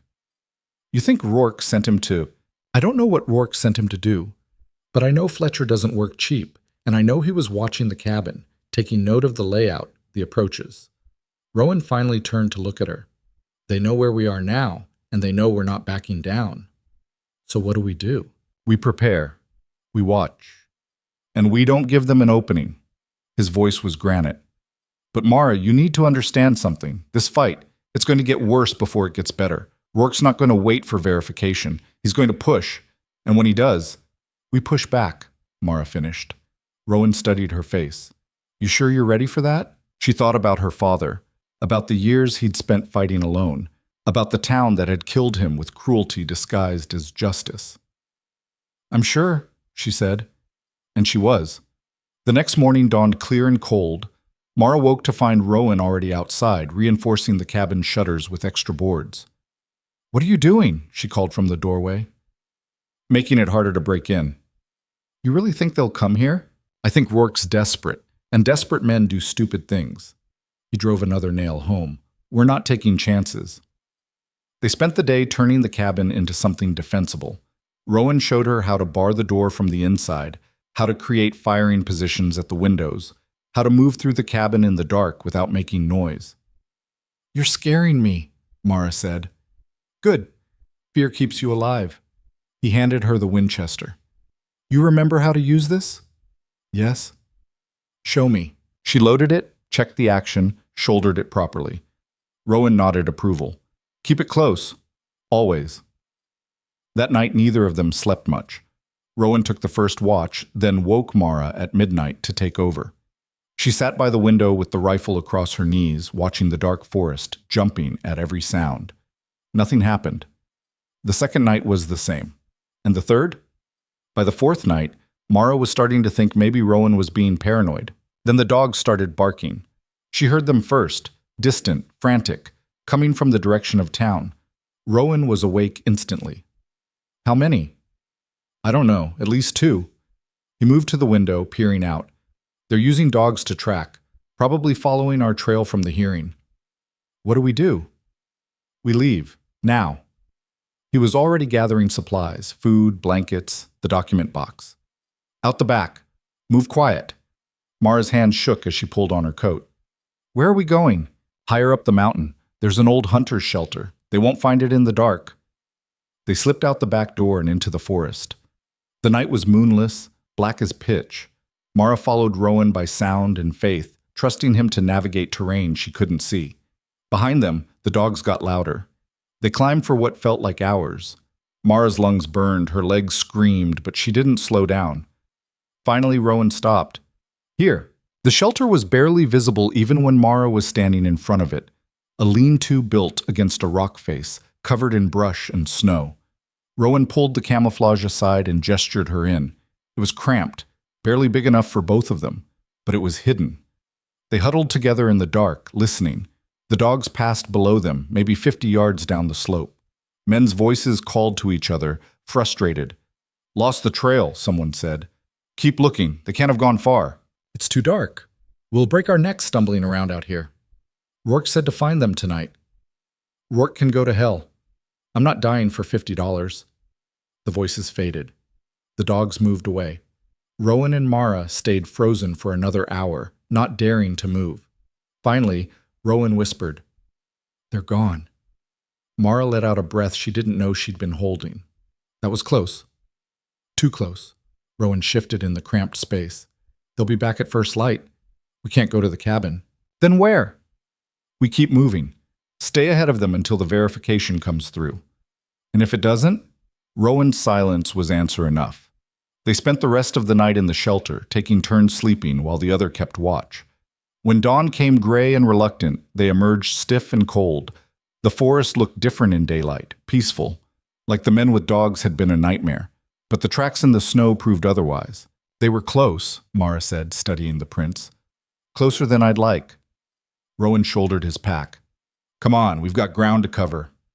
They moved through the mountains like ghosts, using game trails and ridges, avoiding anything that looked like a path. Rowan knew this land the way some men knew their own hands, every tree, every rock, every hiding place. Days blurred together. They slept in caves and under fallen logs, ate cold food because fires meant smoke, moved constantly, never staying in one place long enough to leave tracks. On the 5th day, Mara's strength started to fail. She stumbled more often, couldn't keep warm despite the layers. Rowan noticed. "You're getting sick." "I'm fine." "You're shivering, and you haven't stopped coughing for an hour." He felt her forehead. "You're burning up." "We can't stop. We have to. You'll die if we keep pushing." They found a small cave that night, deep enough to shelter them from the wind. Rowan built a tiny fire at the entrance, screened it with rocks so the light wouldn't show. Mara collapsed against the cave wall, her whole body shaking. Rowan wrapped her in every blanket they had, made her drink water mixed with herbs from his pack, sat beside her, his hand on her shoulder. "I'm sorry," she mumbled through chattering teeth. "For what?" "Slowing us down. Being weak." "You're not weak. You're human." His voice was gentle. "Rest. I'll keep watch." She wanted to argue, but fever pulled her under like a tide. When she woke, hours or days later, the cave was warm and Rowan was cooking something that smelled like heaven. "What time is it?" she croaked. "Morning. You slept through the night." He brought her a bowl of broth. "Drink this." She obeyed. The liquid burned going down but settled her stomach. "How long can we keep running?" she asked. Rowan was quiet for a moment. "As long as we have to." "That's not an answer." "It's the only one I've got." Mara finished the broth and set the bowl aside. Outside the cave, wind howled like something alive and hungry. "What if the verification never comes? What if we're running forever?" Rowan looked at her, his face serious in the firelight. "Then we find a different way to fight. But we don't stop. And we don't give up." He paused. "Your father spent 20 years fighting them quietly, trying to work within their system. It killed him. I'm not going to let it kill you too. So what do? We survive. And when the moment comes, and it will come, we hit back so hard they never forget it." Something in his voice made Mara believe him. She closed her eyes and let herself rest, knowing that whatever came next, she wouldn't face it alone. 3 days later, Mara was strong enough to travel again. The fever had broken in the night, leaving her weak but clear-headed. Rowan packed up their camp before dawn, scattering the ashes, erasing any sign they'd been there. They were halfway down the ridge when they heard the rider. Rowan pulled Mara behind a cluster of pines, his hand already on the rifle. They waited, barely breathing, as hoofbeats crunched through snow somewhere below them. A single horse, moving slowly. Not searching, just traveling. The rider came into view around a bend. Mara recognized him immediately. Dutch, the bartender from Miller's Tavern. He was alone, bundled against the cold, looking uncomfortable on horseback. Rowan stepped out from cover. "That's far enough, Dutch." The old man nearly fell off his horse. "Jesus. Creed, you trying to give me a heart attack?" "Depends. What are you doing up here?" "Looking for you two." Dutch dismounted carefully, his knees creaking. "Got a message." "From who?" "Judge Kirkland." Dutch pulled an envelope from inside his coat. "He sent it to the tavern 3 days ago. Figured I might know where you'd gone." Rowan took the envelope but didn't open it. "Why bring it yourself?" "Because Rourke's got men watching the roads. Anyone else tries to leave town, they get followed." Dutch glanced over his shoulder like he expected pursuers. "I'm just an old drunk. Nobody pays attention to me." Mara stepped out from the trees. "What does the message say?" Dutch looked at her, his expression softening. "Don't know. Kirkland sealed it." He paused. "But I can tell you what's happening in town, if you want." "Talk," Rowan said. Dutch shifted his weight, looking older than his years. "Verification came back 2 days ago, from the territorial office." Mara's heart stopped. "And?" "It's legitimate. Every word of your father's claim checked out. Original documents are still on file, signatures match, dates all line up." Dutch smiled slightly. "You own that water, girl. Legal and binding." Relief flooded through Mara so fast her knees went weak. Rowan caught her elbow, steadying her. "So it's over?" she asked. "Not even close." Dutch's smile faded. "Rourke went crazy when he heard. Started yelling about appeals, about corruption in the territorial office, about how the mining company was going to crucify him if he lost this. He looked between them. He's not accepting it, is what I'm saying, and the company's putting pressure on him to fix this, real pressure." "What kind of pressure?" Rowan asked. "The kind that ends with people getting hurt." Dutch lowered his voice. "There's talk in the tavern. Men getting paid to ride up here and settle things quietly. Fletcher's involved, so's Tommy Vickers and his crew." "How many men?" "Don't know for sure. 6, maybe 8, well armed." Dutch looked at Mara. "They're saying you forged the verification, that you bribed the clerk, that you're a liar just like your father." "That's insane," Mara said. "Don't matter if it's true. Matters if people believe it. And Rourke's real good at making people believe what he wants them to believe." Rowan opened the envelope and read the contents. His face gave nothing away, but Mara saw his jaw tighten. "What does it say?" she asked. He handed her the letter. Judge Kirkland's handwriting was shaky but clear. "Miss Vale, the verification confirms your claim. Legally, the water rights are yours. However, I am bound to inform you that Sheriff Rourke has filed an emergency motion claiming fraud and requesting a full investigation. This will take months, possibly years. In the meantime, I cannot enforce your claim without risking contempt charges from higher courts that may side with the sheriff. I am also duty-bound to warn you. There are forces at work here beyond the law's reach. If you value your life, do not return to Red Hollow. Take your victory and disappear. It is the only advice I can give you. Judge M. Kirkland." Mara read it twice, her hands shaking. "He's telling me to run." "He's telling you to survive," Rowan said quietly. "I can't just—" She looked at Dutch. "The water rights are mine. The law says so. How can he not enforce that?" Dutch shook his head. "Law only works when someone's willing to enforce it, girl. Kirkland's an old man. He doesn't have the power to stand against the mining company and Rourke both, not alone. So they just get away with it? They steal my father's claim and face no consequences? That's how it works sometimes." "No." The word came out harder than Mara intended. "No, I'm not running. Not again." Rowan turned to face her. "Mara, you heard what Dutch said. They're calling me a liar, saying I'm like my father. The same lies, the same hate, the same—" Her voice cracked. "If I run now, that's what people will remember. That I was guilty. That I ran because I couldn't face the truth. Better to be remembered as guilty and alive than righteous and dead. You don't believe that?" Rowan was quiet for a long moment. Then, "No, I don't." Dutch cleared his throat. "For what it's worth, there are people in town who know you're telling the truth. Not many, but some.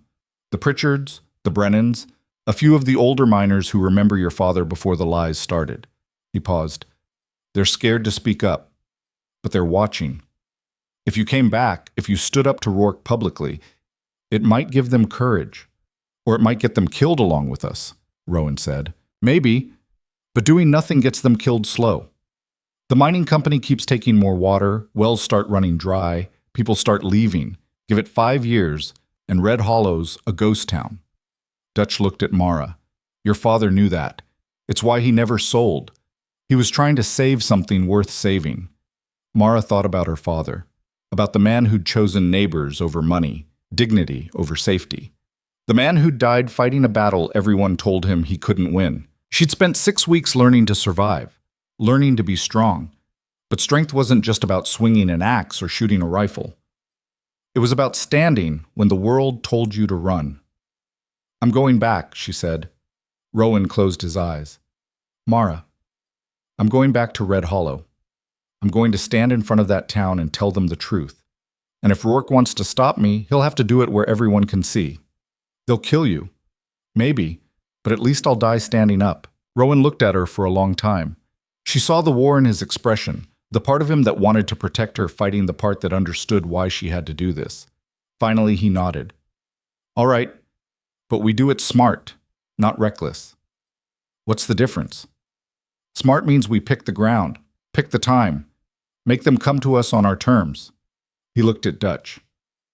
When's the next town meeting? Sunday, 3 days from now. Everyone will be there. It's when they discuss mining contracts and water allocations. Perfect. Rowan's mind was already working. Mara shows up at the meeting, makes her case publicly, forces Rourke to respond in front of witnesses. He won't let her speak, Dutch said. He won't have a choice. Not if she walks in with documentation and half the town watching. Rowan looked at Mara. You'll need to be ready. This won't be like the hearing. Rourke won't play by rules this time. I know. Do you? His voice was sharp. Because the second you walk into that room, you're putting a target on your back. And not just yours. Anyone who stands with you becomes a target too. Mara met his eyes. Are you trying to talk me out of this? I'm trying to make sure you understand what you're choosing. I understand. She turned to Dutch. Will you help us? The old man hesitated, then he nodded. I'll spread the word, quietly. Let people know you're coming. Give them time to decide if they're brave enough to stand with you. Thank you. Dutch mounted his horse with some difficulty. Sunday morning, 10 o'clock. Meetings at the church hall. He paused. And Miss Vale? Your father would be proud. He rode off before Mara could respond, disappearing into the trees. Rowan stood silent, staring after him. Say it, Mara said. Say what? Whatever you're thinking, that this is stupid, that I'm going to get us both killed. Rowan was quiet for a moment, then, I'm thinking your father fought this battle alone for 20 years, and it broke him. He looked at her. I'm thinking you deserve better than that. I'm not alone this time. No, you're not. He picked up his pack. Come on, we've got 3 days to get ready. They spent those days preparing. Rowan made copies of every document, the original deed, the verified claim, the survey maps. He hid sets in different locations, told Mara where to find them if something happened to him. You're being paranoid, she said. I'm being careful. There's a difference. He taught her how to speak in public, how to project her voice, how to hold her ground when people shouted, how to stay calm when everything inside her was screaming. Don't argue with hecklers, he said. Don't defend yourself against insults. Just state your facts and move on. The truth doesn't need embellishment. What if they don't listen? Some won't, but some will. Focus on them. The night before the meeting, they made camp in the foothills above Red Hollow. Rowan built a small fire, and they sat watching the lights of the town below. You scared? He asked. Terrified.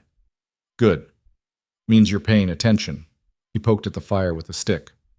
Mara, I need you to promise me something. What? If things go wrong tomorrow, if Rourke makes a move, if shooting starts, you run. You don't try to be a hero, you just run and you don't look back. I'm not leaving you. Yes, you are. Because this fight, your father's fight, it's bigger than one day, bigger than one confrontation. He looked at her. If you die tomorrow, Rourke wins everything.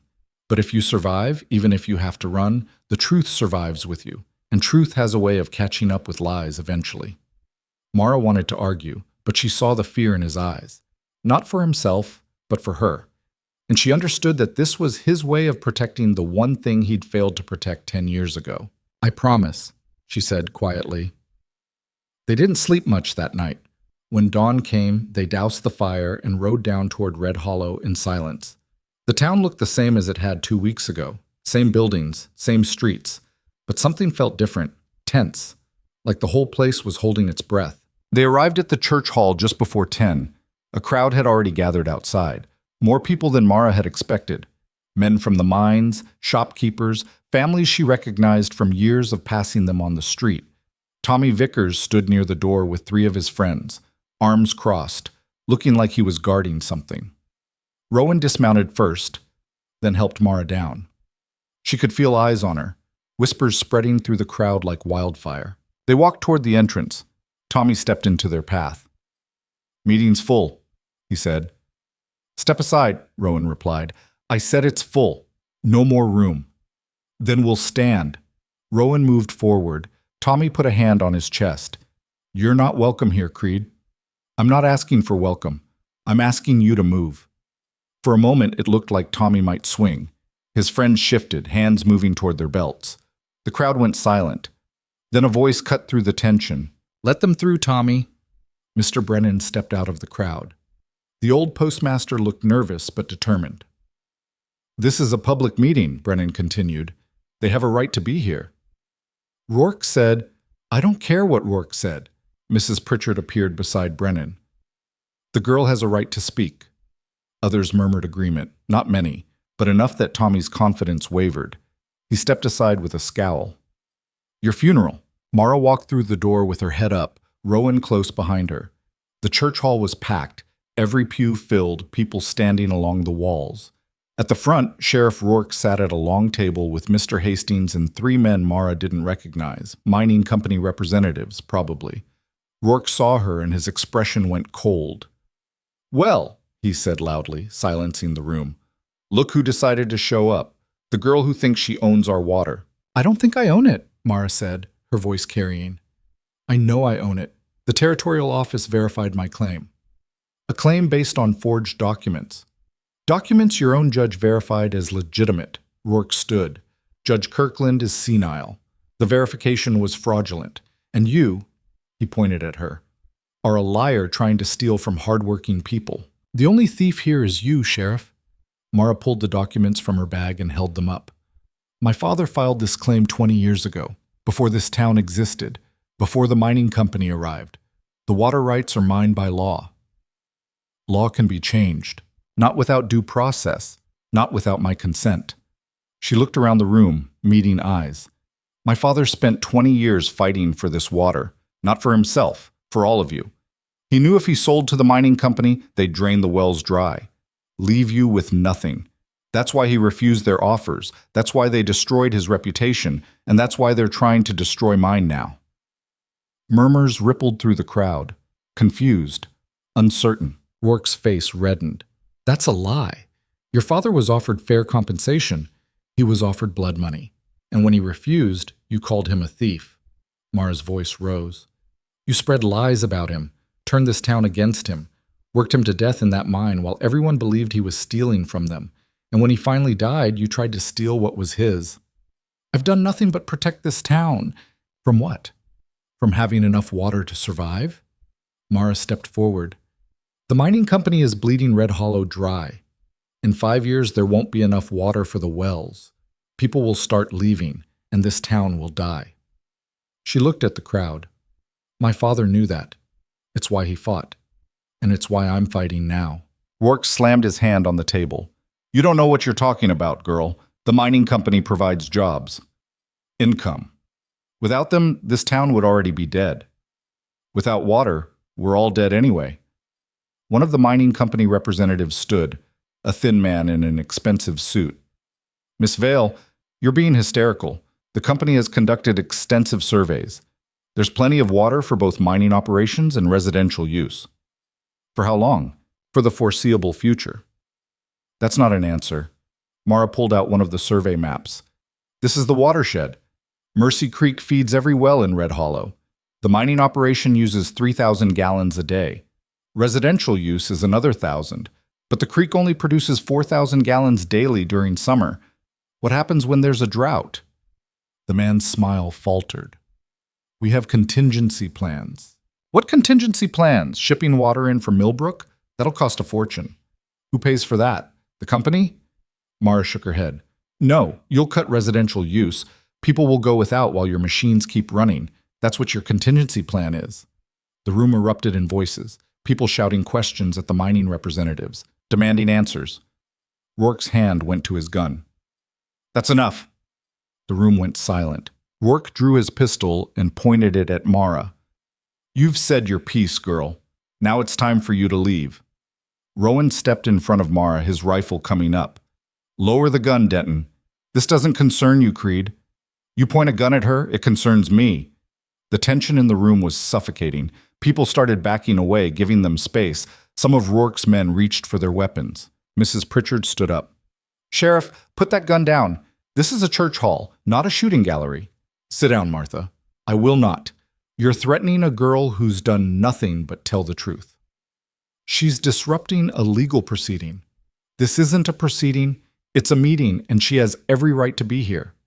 Mr. Brennan stood next. Lower your weapon, Sheriff. Others stood, slowly at first, then faster. The Millers, the Johnsons, old miners who'd worked with Mara's father, people who'd stayed silent for years finally finding their courage. Rourke looked around, seeing his control slip. His hand shook. All of you sit down, now. Nobody moved.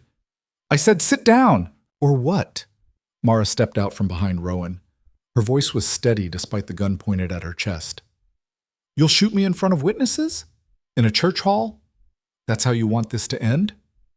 You're under arrest for fraud. I'm not under arrest. I'm a citizen making a legal claim. And you're a corrupt sheriff working for a company that's stealing from his own town. She looked at the crowd. Everyone here knows it. They've known it for years. They were just too scared to say it. Scared of what? Tommy Vickers shouted. Scared of telling the truth? Scared of you, Tommy? Someone called back. Scared of Rourke? Scared of losing their jobs or their homes if they spoke up? The room was fracturing. Mara could see it, people taking sides, the careful neutrality crumbling. Rourke saw it too. His desperation turned to rage. Fine, he said. You want the truth? Here's the truth.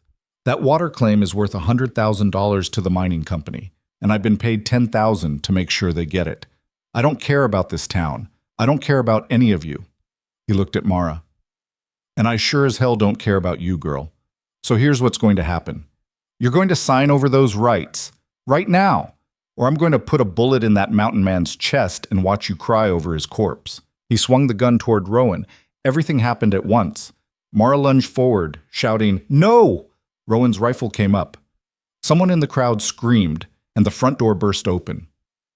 Judge Kirkland stood in the doorway, breathing hard, leaning on a cane. Behind him were 3 men in territorial marshal uniforms. Lower your weapons, Kirkland said. All of you. Rourke froze. What the hell is this? This is the law catching up with you, Denton. Kirkland moved into the room, the marshals flanking him. I sent word to the territorial office 2 weeks ago, told them I suspected corruption in Red Hollow. They sent investigators. He nodded to the marshals. These gentlemen have been in town for 3 days, gathering evidence, interviewing witnesses. One of the marshals stepped forward. Sheriff Denton Rourke, you're under arrest for bribery, corruption, and conspiracy to commit fraud. Rourke's face went white. You can't. We can.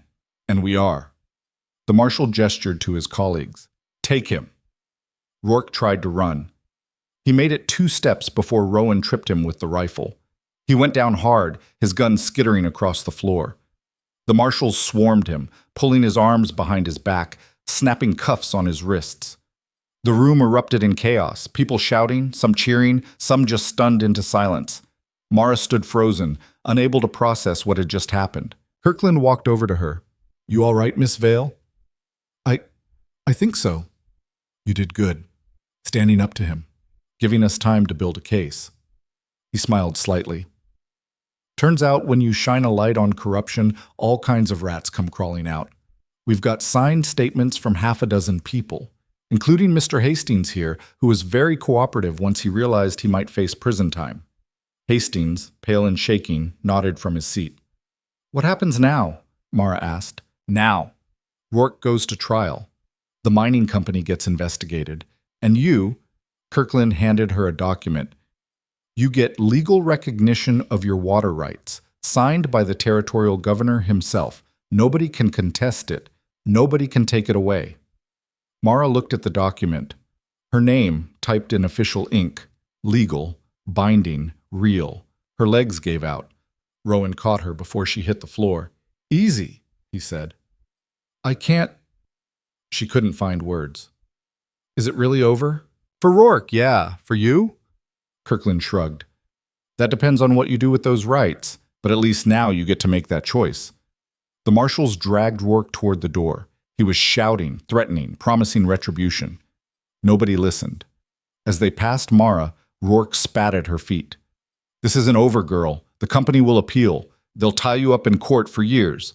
You'll die before you see a cent. One of the marshals yanked him forward, cutting him off. Then he was gone. Out the door. Out of her life. The crowd began to disperse, people filing out in twos and threes, talking in hushed voices. Some looked at Mara with something like respect. Others just looked confused. Mrs. Pritchard approached her. I'm sorry, child, for not speaking up sooner, for letting them do what they did to your father. It's all right. It's not all right. But maybe we can make it right going forward. She squeezed Mara's hand. You need anything, work, food, a place to stay. You come find me. Understood? Mara nodded, too overwhelmed to speak. Mr. Brennan was next. Your father was a good man, Mara. One of the best I knew. I should have stood by him. I'm ashamed I didn't. He understood, Mara said quietly. He knew you had families to protect. That's no excuse, but thank you for saying it. One by one, people came to apologize, to offer help, to shake her hand. Not everyone. Tommy Vickers left without a word, his face red with humiliation. The mining company representatives disappeared quickly, probably to send telegrams to their superiors. But enough people stayed that Mara felt something shift. Not forgiveness, exactly, but maybe the beginning of it. Eventually, the hall emptied. Just Mara, Rowan, and Judge Kirkland remained. What will you do now? Kirkland asked. Mara looked at Rowan. He met her eyes, saying nothing, letting her answer. I don't know, she said honestly. I have the rights, but I don't know what to do with them. You could sell them, Kirkland suggested. Not to the mining company. They'll be under investigation for years. But there are other buyers, investors. You could make enough money to leave this place. Start fresh somewhere else. Is that what you think I should do? I think you should do whatever lets you sleep at night. Kirkland picked up his cane. But for what it's worth, Red Hollow needs that water. And it needs someone who'll protect it. Your father understood that. I think you do too. He left before she could respond. Mara and Rowan walked out into the cold afternoon. The sun was setting, painting the snow pink and gold. He's right, you know, Rowan said. You could sell, take the money, never look back. Would you? He considered the question. No, but I'm not you. What would you do? I'd find a way to protect the water without letting anyone else control it. Set up a trust, maybe. Make sure Red Hollow has what it needs, but can't sell it off to the highest bidder. Ensure it lasts for generations. He paused. But that's a long fight. Years of legal work, paperwork, dealing with people who'll try to cheat you at every turn. Sounds awful. It does. I'll do it anyway. Rowan smiled. Figured you'd say that. They walked to where his horse was tied. Mara looked back at the town, the place that had destroyed her father, tried to destroy her, and was now looking to her for salvation. She should have hated it. Part of her did. But another part remembered the people who'd stood up today, who'd found their courage, even if it came late. Maybe that was worth fighting for. Come on, Rowan said. Let's go home. Where's home? He thought about it. Wherever we decide it is. They rode north as the sun disappeared behind the mountains, leaving Red Hollow behind. Not forever, but for now. And for the first time in her life, Mara Vale felt like she was riding toward something instead of running away. The cabin felt different when they returned that evening. Smaller somehow, but warmer, like it had gone from being Rowan's shelter to something they shared. Mara sat at the table while Rowan built up the fire, the legal documents spread in front of her. The territorial governor's signature gleamed in the lamplight, official proof that she owned something worth fighting for. "You're staring at that paper like it might disappear," Rowan said, hanging his coat by the door. "Maybe it will. Maybe I'll wake up tomorrow and this will all have been a dream." "It's not a dream." He brought her coffee, sat down across from her. "You won. It's real. Rourke said the company would appeal, tie me up in court for years. Probably will, but they lost the sheriff, lost their inside man, and with the territorial marshals investigating, they'll have bigger problems than one water claim." Rowan sipped his coffee. "Besides, you've got something they don't." "What's that?" "Time, patience, and the fact that you're not going anywhere." Mara smiled despite herself. "You make it sound simple." "It's not simple. It's just clear." He leaned back. "The hard part's figuring out what you do with it now." That question kept Mara awake long after Rowan had fallen asleep by the fire. She lay in bed staring at the ceiling, turning possibilities over in her mind. She could sell. Take the money and leave like Judge Kirkland suggested. Start somewhere new where nobody knew her father's name or the weight it carried. But running felt like betrayal, not just to her father's memory, but to the people who'd finally stood up today. Mrs. Pritchard, Mr. Brennan, the others who'd found their voices when it mattered. She could keep the rights and do nothing. Let things continue as they were, collecting whatever fees the town paid for water access. But that felt like cowardice, like having power and refusing to use it. Or she could do what Rowan suggested, build something that lasted, something her father would have been proud of. When morning came, she'd made her decision. Rowan was already awake, cooking eggs over the fire. "You sleep at all?" "A little." Mara sat up. "I know what I want to do." "Yeah?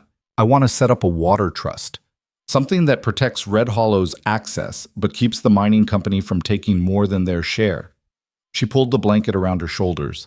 "And I want to use the fees to fund a school, a real one, not just a room in someone's house where kids learn when their parents can spare them from working." Rowan looked at her for a long moment. "That's ambitious." "Is it stupid?" "No, it's the opposite of stupid." He brought her a plate of eggs. "But it'll take work. Years of it. Lawyers, contracts, convincing people to go along with it." "I know. And there'll be pushback. Not everyone's going to like you telling them how much water they can use." "I know that too." Rowan sat down across from her. "Then why do it?" Mara thought about her father, about the years he'd spent fighting alone, trying to protect something bigger than himself, about how it had broken him in the end. "Because someone has to," she said quietly, "and because this time I won't be alone." She looked at Rowan when she said it, saw something shift in his expression, surprise, maybe, or recognition. "You sure about that?" he asked. "Are you saying you won't help?" "I'm saying you should be sure before you ask." His voice was serious. "I'm not good with people, Mara. I'm not a lawyer or a businessman. I live up here because I don't fit down there. I don't need you to be a lawyer. I need you to be honest, to tell me when I'm being stupid or naive or too stubborn for my own good." She paused. "I need someone I can trust. And that's you." Rowan was quiet for a long time. When he finally spoke, his voice was rough. "All right, but we do this right. No shortcuts, no compromises that'll come back to bite us later." "Agreed." They spent the morning planning. Rowan had more practical knowledge than Mara expected. He'd dealt with land contracts and water rights before, back when he'd owned property down east. He knew the legal language, the loopholes companies used, the ways to structure agreements so they couldn't be easily broken. "First thing you need is a lawyer," he said. "Someone who's not from Red Hollow. Someone who can't be bought or pressured." "Do you know anyone?" "Maybe. There's a man in Millbrook, Thomas Garrett, handles property law. Straight shooter as far as I know." Rowan made a note. "I'll ride down next week, feel him out." "What do I do in the meantime?" "You start talking to people. The Pritchards, the Brennans, anyone else who stood up for you. Build support. Make them understand this isn't about you getting rich. It's about protecting what's theirs." Mara nodded. "What about the mining company?" "They'll fight. But right now they're on their heels.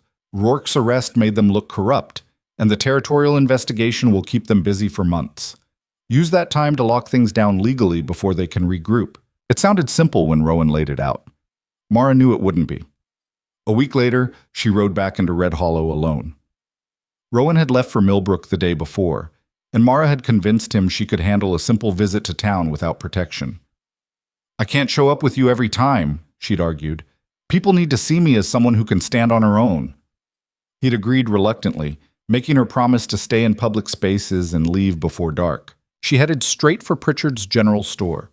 The bell jingled when she walked in, and Mrs. Pritchard looked up from behind the counter. Her expression softened when she saw Mara. Well, look who it is. Come here, child. Mara approached, suddenly nervous. I wanted to thank you for what you did at the meeting. Should have done it years ago, for your father. Mrs. Pritchard came around the counter. How are you managing? I'm all right. Better than all right, actually. Mara hesitated. I wanted to talk to you about the water rights. Figured you might. Go on. Mara explained her idea, the trust, the protections, using the fees for community benefit instead of personal profit. Mrs. Pritchard listened without interrupting, her expression thoughtful. That's a good plan, she said when Mara finished. Better than I expected, to be honest. You thought I'd just take the money and run. Thought you'd be smart enough to, anyway. Mrs. Pritchard smiled. But I'm glad you're not. This town needs someone who gives a damn about something other than their own pocket. Will people support it? Some will, some won't. The mining companies still got influence, even with Rourke gone. They employ half the town. She paused. But you've got something they don't. You've got legitimacy, legal rights, and you've got people who remember your father fondly. Enough people? We'll find out. Mrs. Pritchard pulled out a ledger. I'll talk to my husband, and I'll talk to others. Quietly. Get a sense of where folks stand. But Mara, you need to understand, this won't be quick.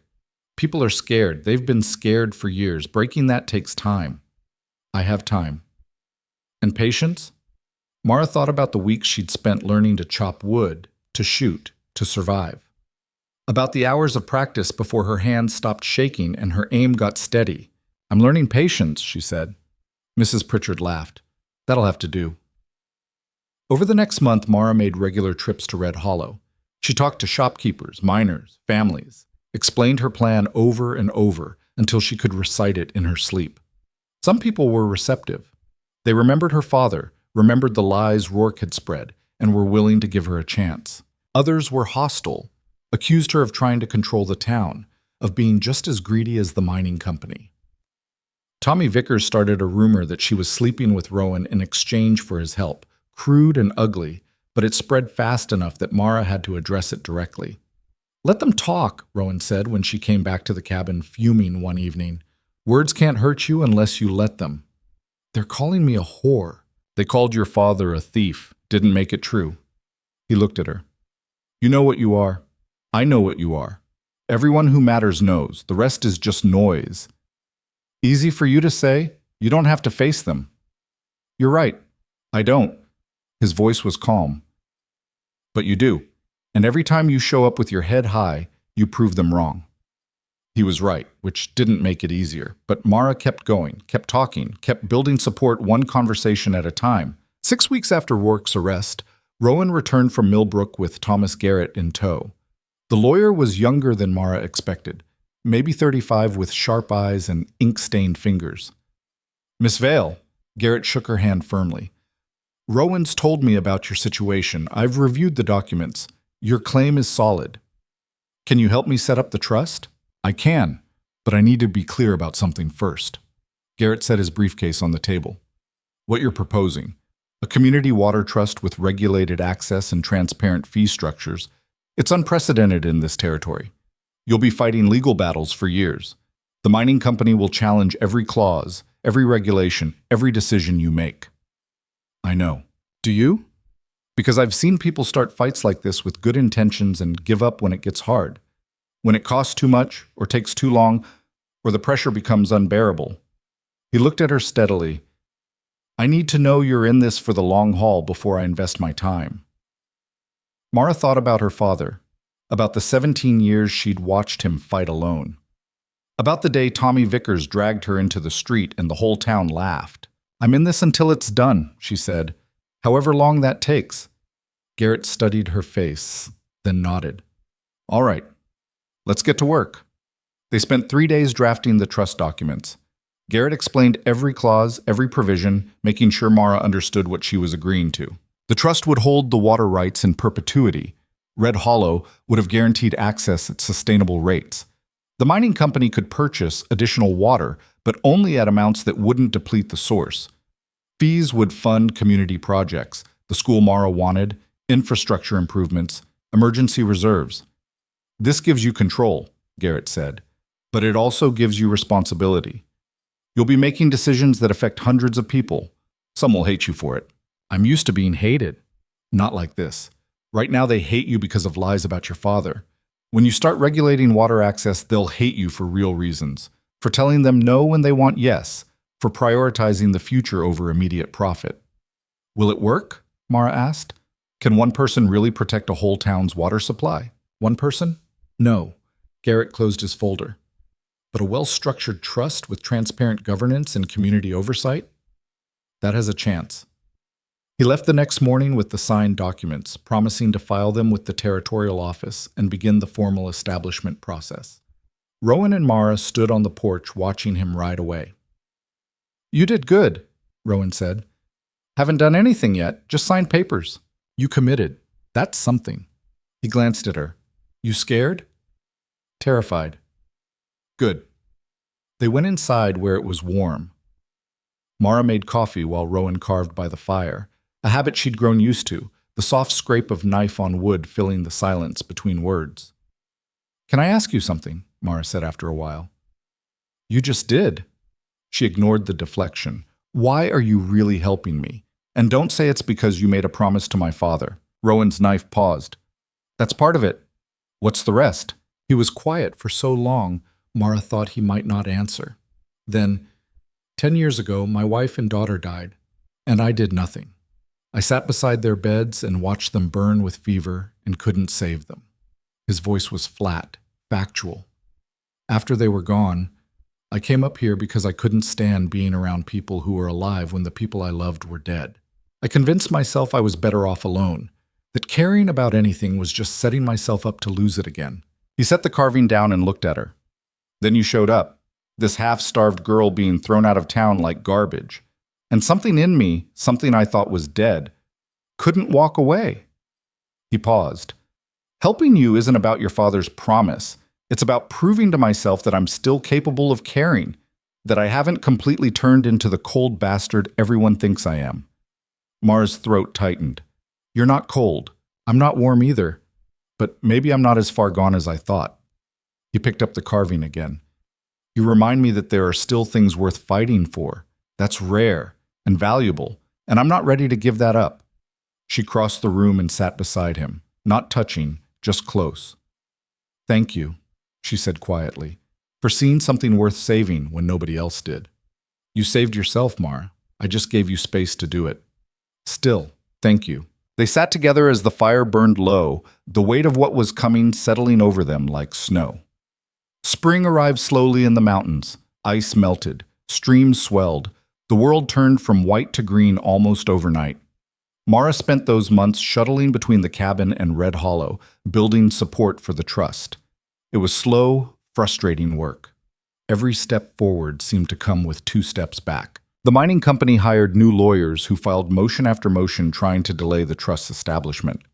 Some townspeople who'd initially supported Mara changed their minds when they realized it meant accepting limits on water usage. Tommy Vickers started a petition demanding she sell the rights to the highest bidder, but others held steady. Mrs. Pritchard organized a women's committee to support the school funding. Mr. Brennan helped gather signatures from people who wanted sustainable water management. Dutch spread word in his tavern that Mara was doing right by the town. Slowly, grudgingly, momentum built. In late May, Judge Kirkland called a town meeting to formally present the trust proposal.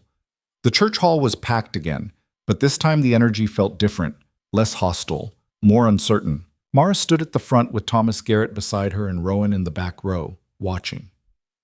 This trust isn't about control, she told the assembled crowd. It's about protection. In 5 years, maybe 10, Red Hollow's wells will start running dry if we don't manage the watershed properly. The mining company knows this. That's why they tried so hard to buy my father's claim. They need guaranteed access as the supply dwindles. So you're saying the mine will run us dry?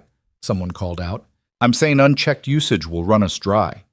The mine, residential use, agriculture, all of it adds up. Without regulation, without limits, we'll wake up one day to empty wells and no way to fix it. And you think you can fix it? Tommy Vickers stood. You're barely 18 years old. What do you know about water management? More than I did 6 months ago.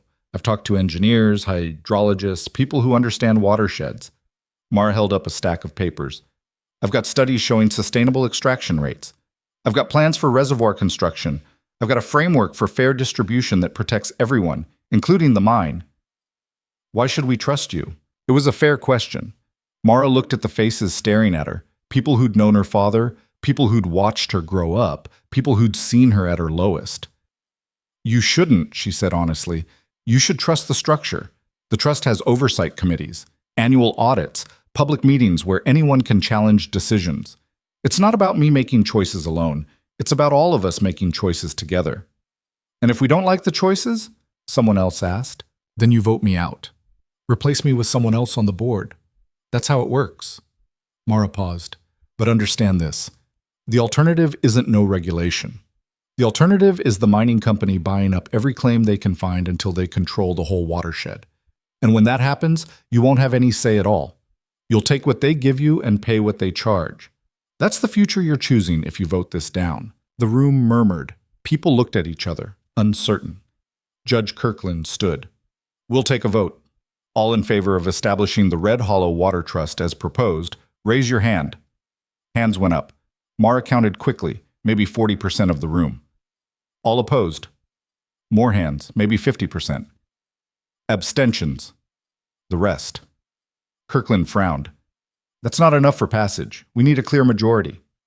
Mara's heart sank. They'd been so close. Wait. Mrs. Pritchard stood. Can I say something? Kirkland nodded. Mrs. Pritchard turned to face the crowd. I've lived in Red Hollow for 32 years, raised my children here, buried my parents here. This town matters to me, her voice carried, and I'm telling you, we're making a mistake if we don't support this. You're just supporting her because you feel guilty about her father, someone muttered. Maybe I am. Maybe I should feel guilty. We all should. Mrs. Pritchard's voice hardened. We let a good man get destroyed because we were too scared to stand up for him. And when his daughter came back asking for help, we nearly made the same mistake twice. So yes, I feel guilty, but that doesn't make me wrong. She looked around the room. Samuel Vale protected this town's water for 20 years, lost everything doing it. Now his daughter is offering to do the same, and she's offering to do it transparently, with our input, with protections that benefit everyone. And you're going to say no? You're going to hand control to a mining company that's already tried to cheat us? That's not just stupid, it's cowardice. The room went silent. Mr. Brennan stood. Martha's right. I'm changing my vote to yes. Another hand went up. Then another. Mara watched as the tide slowly turned. Not everyone. Tommy Vickers kept his hand down along with some others. But enough shifted that when Kirkland counted again, the majority had swung in favor. Motion passes, Kirkland said. The Red Hollow Water Trust is hereby established. The room erupted. Some cheering, some grumbling, most just looking relieved that the decision was made. Mara felt Rowan's hand on her shoulder. She turned to find him smiling, really smiling, not just the half version she usually saw. You did it, he said. We did it. No, this was you. That night, they celebrated in the cabin with cheap whiskey Rowan had bought in Millbrook. Mara had never tasted alcohol before, and the burn made her cough, but she didn't care. To your father, Rowan said, raising his glass. Who started a fight he couldn't finish alone? And to you for finishing it. They drank. The whiskey settled warm in Mara's stomach, making everything feel distant and golden. What happens now? She asked. Now the real work starts. Implementing the trust, hiring staff, building the oversight committee, actually managing the water. Rowan poured himself another glass. You'll be busy for years. Will you stay? The question hung between them. Rowan looked at her, his expression unreadable in the firelight. I don't know, he said honestly. I came down from this mountain for your father. Stayed for you. But I'm not built for town life, Mara. All those people, all that politics, it wears on me. So you'll leave. I didn't say that. He set his glass down. I said I don't know. Ask me again when things settle. And if I asked you now? Rowan was quiet for a long time. Then, if you asked me now, I'd say that the last 6 months have been the first time in 10 years I felt like I'm part of something, like I matter to someone. He met her eyes. And I'm not ready to walk away from that yet. Mara felt something warm expand in her chest. Not the whiskey, something deeper. Good, she said, because I'm not ready to let you. Summer came. The trust officially began operations with Mara as the managing director and a 5-person oversight committee drawn from townspeople. Thomas Garrett stayed on as legal counsel. Rowan served as a silent advisor, attending meetings when Mara needed support, but mostly staying in the background. The work was exactly as hard as everyone had warned. The mining company challenged every regulation. Townspeople complained about restrictions on well depths and usage limits. Drought in July forced Mara to implement emergency rationing that made her deeply unpopular, but she held steady, made the hard calls, explained her reasoning even when people didn't want to hear it, and slowly, grudgingly, it started working. Wells stayed full through the dry season. The school fund accumulated enough money to hire a real teacher. The mining company, realizing they couldn't win legal challenges, negotiated a long-term contract that gave them predictable access in exchange for supporting infrastructure improvements. By autumn, Red Hollow had transformed from a town on the edge of collapse into something that looked like it might actually survive. Mara stood outside the newly constructed schoolhouse one September morning, watching children file in for the first day of classes. Mrs. Brennan had been hired as the teacher, a stern woman who didn't tolerate nonsense but loved books with a passion that made her eyes shine. Your father would have liked this, Rowan said beside her. Think so? I know so. He always talked about education, about giving kids opportunities he never had. Rowan paused. He'd be proud of you, Mara. She felt tears prick her eyes but didn't let them fall. I just wish he could have seen it. Maybe he can, Rowan shrugged. I'm not much for spiritual thinking, but if there's anything beyond this, if people leave echoes behind, I think he'd be here, watching, smiling. They walked back toward the cabin together, taking the long route through the forest. The leaves were starting to turn, gold and red against the evergreens. I've been thinking, Mara said carefully, about winter, about what comes next. Yeah? The trust is stable. Garrett can handle the legal work. The committee's competent. She glanced at him. I don't need to be in Red Hollow every day anymore. So you'll stay at the cabin? If you'll have me. Rowan stopped walking. Mara, I'm not asking for anything you're not willing to give, she said quickly. I know you value your space, your solitude, but these last 6 months, living between the cabin and town, I've realized something. She met his eyes. The cabin feels more like home than anywhere else ever has, and that's because you're there. He was quiet, his expression unreadable. If you'd rather I find somewhere else, she started. Stop talking, Rowan said, not unkindly. Just stop.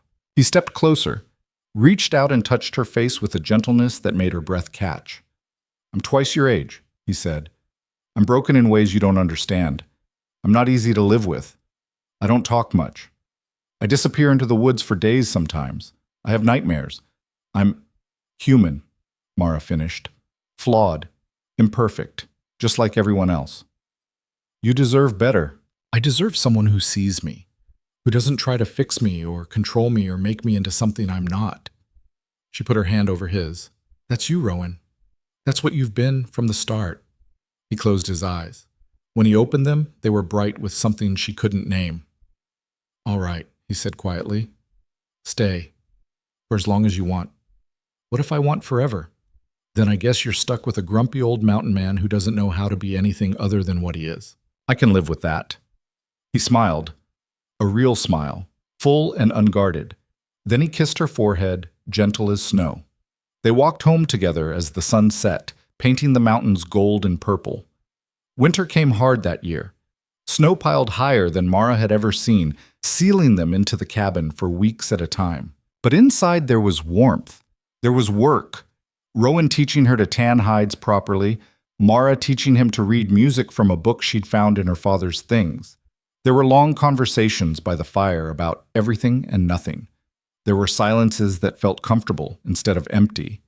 There were moments when Mara would catch herself laughing and realize she couldn't remember the last time joy had felt so natural. Red Hollow managed fine without her constant presence. The committee handled day-to-day decisions. Garrett dealt with legal issues. When problems arose that needed her input, someone would write up with a message, and she'd respond in writing or ride down for a meeting. But mostly, she was free. Free to simply exist without the weight of everyone's expectations. One February morning, almost exactly a year after Rowan had carried her out of Red Hollow, Mara woke to find him already up, standing by the window. "What are you looking at?" she asked. "Spring's coming. Can smell it in the air." She joined him at the window. The snow was still deep, but there was something different about the light, something hopeful. "What will you do when it comes?" she asked. "When the trails open up?" "Same thing I always do. Check the trap lines. Cut wood. Live." He glanced at her. "Why?" "Just wondering if you'd thought about leaving, going somewhere else for a while." "You trying to get rid of me?" "No, just giving you the option." Rowan turned to face her fully. "I spent 10 years running from ghosts, Mara. Convinced myself that moving meant healing, but all I did was carry the pain with me to different places." He touched her face. "This last year, staying in one spot, building something with you, it's the closest I've felt to peace since they died." "So you'll stay?" "As long as you'll have me. Then I guess we're both stuck here. Could think of worse fates." She kissed him then, not desperate or needy, just honest. A promise that whatever came next, they'd face it together. Spring did come eventually. The snow melted, Mercy Creek swelled with runoff, and Red Hollow woke from winter looking stronger than it had in years. The Trust's first annual report showed sustainable water levels, full well capacities, and enough funding to expand the school and begin work on a community center. The mining company's contract was renewed without incident. Even Tommy Vickers had grudgingly admitted that maybe Mara knew what she was doing. Judge Kirkland called it a miracle. Mrs. Pritchard called it vindication. Rowan just called it persistence. Mara called it closure. She visited her father's grave in early April, bringing wildflowers she'd picked on the way into town. The headstone was simple. Samuel Vale, devoted father, honest man. Someone had added a second line recently. Mara didn't know who. He protected what mattered. She knelt in the grass, arranging the flowers. "I did it, Dad. The water's safe. The town's safe. Everyone who said you were lying, they know the truth now. Not all of them will admit it, but they know." The wind rustled through the cemetery trees. Somewhere nearby a bird sang. "I'm okay," Mara continued. "Better than okay. I found someone who sees me the way you did, who believes I can do hard things even when I don't believe it myself." She paused. "I think you'd like him. He's stubborn, quiet, doesn't suffer fools. Reminds me of you, actually." She stood, brushing dirt from her knees. "I'm going to keep fighting, keep protecting this.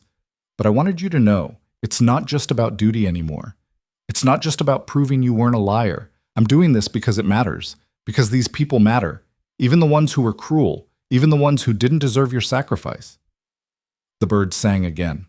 Mara took it as agreement. She walked back to where Rowan waited with the horse, and they rode north toward the mountains, toward home. Years would pass. The Trust would face new challenges, drought years, political pressure, the inevitable human tendency toward greed and short-sightedness. Mara would make mistakes. She'd lose battles. She'd have moments of doubt where she wondered if any of it mattered. But she'd also have victories. She'd watch children educated in the school her father's legacy funded.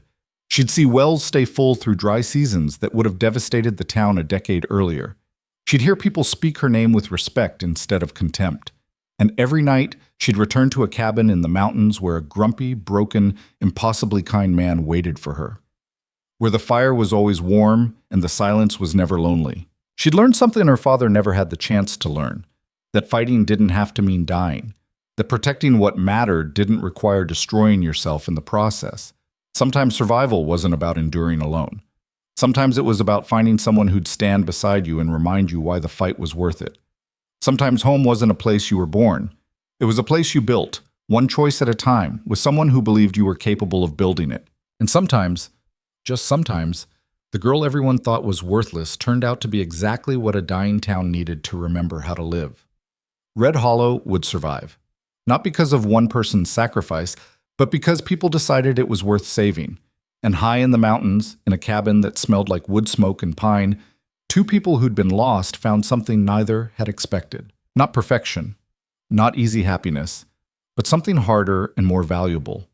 A reason to keep going. A life built on honesty and work, and the stubborn refusal to let cruelty have the last word. The wolves still howled sometimes. The wind still cut like knives. Winter still came hard and left slowly. But inside, where it mattered, there was warmth. And that, Mara decided as she stepped through the cabin door into Rowan's waiting arms, was enough. It was more than enough. It was everything.